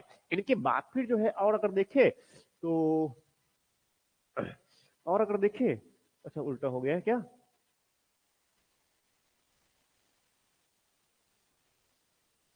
हाँ, वेशभूषा। उसके बाद फिर जो है, हाँ, इनमें समानता के साथ साथ असमानता के समाज में उनके है। उनके समाज में जो है ठीक है, समानता तो है, मगर बहुत बड़ी मात्रा में असमानता भी है। ऊंचे टीले में मकान बने हैं, कुछ नीचे टीले में मकान बने हुए हैं। ठीक है। कुछ जो है एक मकान वाले जो है एक कमरे वाले मकान है। मकान में जो है एक कमरे है, और किसी में दो, और किसी में चार, और किसी में 8 कमरे भी है। एक मंजिला, किसी में 2 मंजिला। सीढ़ी बना है जिसमें लोग उसी से ऊपर जाते हैं और उसी से लोग नीचे आते हैं। ठीक। हाँ, ये सब बातें हैं, इसमें लिख सकते हैं ये। फिर मैंने क्या बताया, महिलाओं की स्थिति। फिर मैंने, अब महिलाओं की स्थिति में क्या है, समाज में स्थिति अच्छी रही होगी। ये परिकल्पना हम किससे कर रहे हैं, उस मृण मूर्तिका से, नर्तकी की मूर्ति से, मातृ देवी की मूर्ति से। ठीक है, इससे जो है ये ठीक। फिर समाज में है तो समाज में हम किसकी बात करेंगे, मनोरंजन के साधन क्या थे उस समय। तो क्या है, गप्पी खेलते हैं बच्चे और मुर्गों की लड़ाई कराते भी हैं और देखते हैं। बैलों की भी जो है लड़ाई है, बैलगाड़ी, बैल दौड़ रहा होगा। पासे का खेल है, लूडो खेलना जानते हैं ये ठीक ठाक मात्रा में। सौंदर्य प्रसाधन, सजना सवरना बहुत इनको अच्छा खासा पसंद है। राइट, विलासता युक्त वस्तुओं का ये बहुत ठीक ठाक मात्रा में उपभोग करते हैं। उनके लिए जो है दूर दराज क्षेत्र, फारस के क्षेत्र से जो है वो लंबी गर्दन वाले जो है, लंबी टोटी वाले जो है, वो सुराही जैसा जो है वो मिदभान मंगाते हैं, बर्तन मंगाते हैं ये, समझ में आ रहा है क्या। और उसमें ऐसे डालने के लिए टोटी बना होता है ये, ठीक है। मैं जो कह रहा हूँ, जो समझने के समझाने के प्रयास कर रहा हूँ, आप वो समझ गए होंगे मे बी। वो उस तरह का ये, ठीक है। तो ये इस तरह की चीजों को शौकीन है ये, ठीक है। पुरुष भी जो है, लड़की भी क्या है, देखो वो मूर्ति मिला ना पुरोहित का, वो क्या है, ऐसे मुकुट पहना हुआ है, ये भी शौकीन है इनका ये, समझ में आ रहा है ना, ये मुकुट पहना हुआ है, कान में भी ऐसे कुंडल पहने हुए हैं वो। तो वही पुरुष के, महिला के साथ साथ पुरुष भी क्या है, सदना सवर्ण इनको क्या है अच्छा खासा पसंद है ये, ठीक है। हाँ, मगर कुछ जो है पुरुष ऐसी भी है जो देवता के रूप में है, जिनको जो है लगता है कि आसपास जंगली जानवर रहे, वही उसमें घुस बैठा हुआ है पालथी मारकर पद्मासन मुद्रा में, ये भी है, ठीक है। तो आभूषण इनके क्या है, सोने के जो है, अब सोने यहां पर नहीं मिलता है, फिर भी सोने कहां से मंगवाते हैं, अफगानिस्तान से मंगवाते हैं और उधर इराक वाले क्षेत्र से ही मंगवाते हैं। अब सोने वहां से भी नहीं, सोने इधर कर्नाटक में कोनार खान से मंगवाते हैं, वहां से आयात करते हैं, ये कोनार क्षेत्र है ना, वहां से जो है चांदी जो है उतना नहीं मिलता, मगर वो भी जो है उस अफगानिस्तान और उधर जो ईरान वाला क्षेत्र है वहां से वो आयात करते हैं। तांबे जो है खेतड़ी मिलता है, मगर थोड़ा सीमित मात्रा में है। तांबे के जो है उपकरण बनाते हैं, आभूषण ही बनाते हैं, बच्चों के गले के ताबीज मिले हैं तांबे के, ठीक है। और उसके तांबे के जो ताबीज के अंदर कुछ भर रखे होते हैं, ढोलकी, समझा रहे ना ये, इसका मतलब वो तंत्र मंत्र वाला जो है पढ़ाऊंगा भी, बताऊंगा भी मैं आगे, वो मान्यता इस प्रकार की है। कांसे के, तो ये सब क्या है, आभूषण भी बड़ी मात्रा में इनके प्रचलित है ये। इनके बाद फिर जो है मैंने क्या बताया, तो ये सब इनकी क्या है, सामाजिक जीवन के बारे में। तो सामाजिक जीवन में ये सब बातें आपको ध्यान में रखना है, इनके बारे में बताया मैंने हड़प्पा में, ठीक है। तो इनको आप लिख लेंगे, आप लोग प्रश्न लिखिए।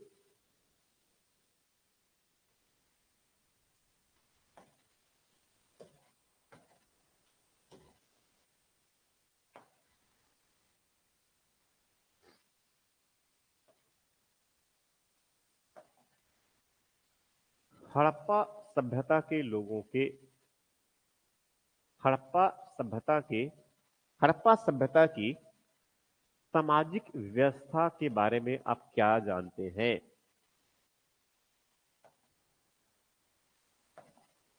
एक और प्रश्न लिखिए।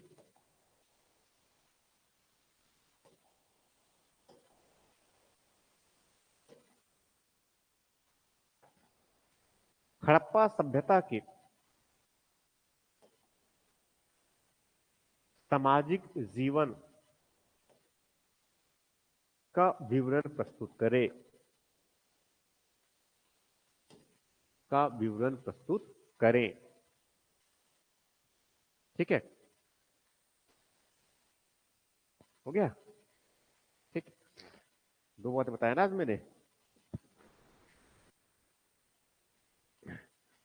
और इसके बाद फिर जो है कहीं ब्रेक लेंगे।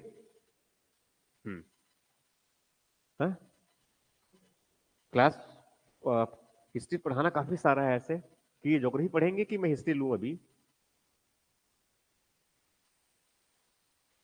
नहीं, क्योंकि मुझे बहुत सारा हिस्सा पढ़ाना है एक्चुअल में इनको, वो अभी इसमें उनकी जो है एक तो रणनीतिक हुआ, अब इनके जो है अर्थव्यवस्था में थोड़ा सा बता देता, और इसमें इनका जो है कला स्थापत्य, इसमें आज वो सेक्शन काफी कवर हो जाता हमारा ये।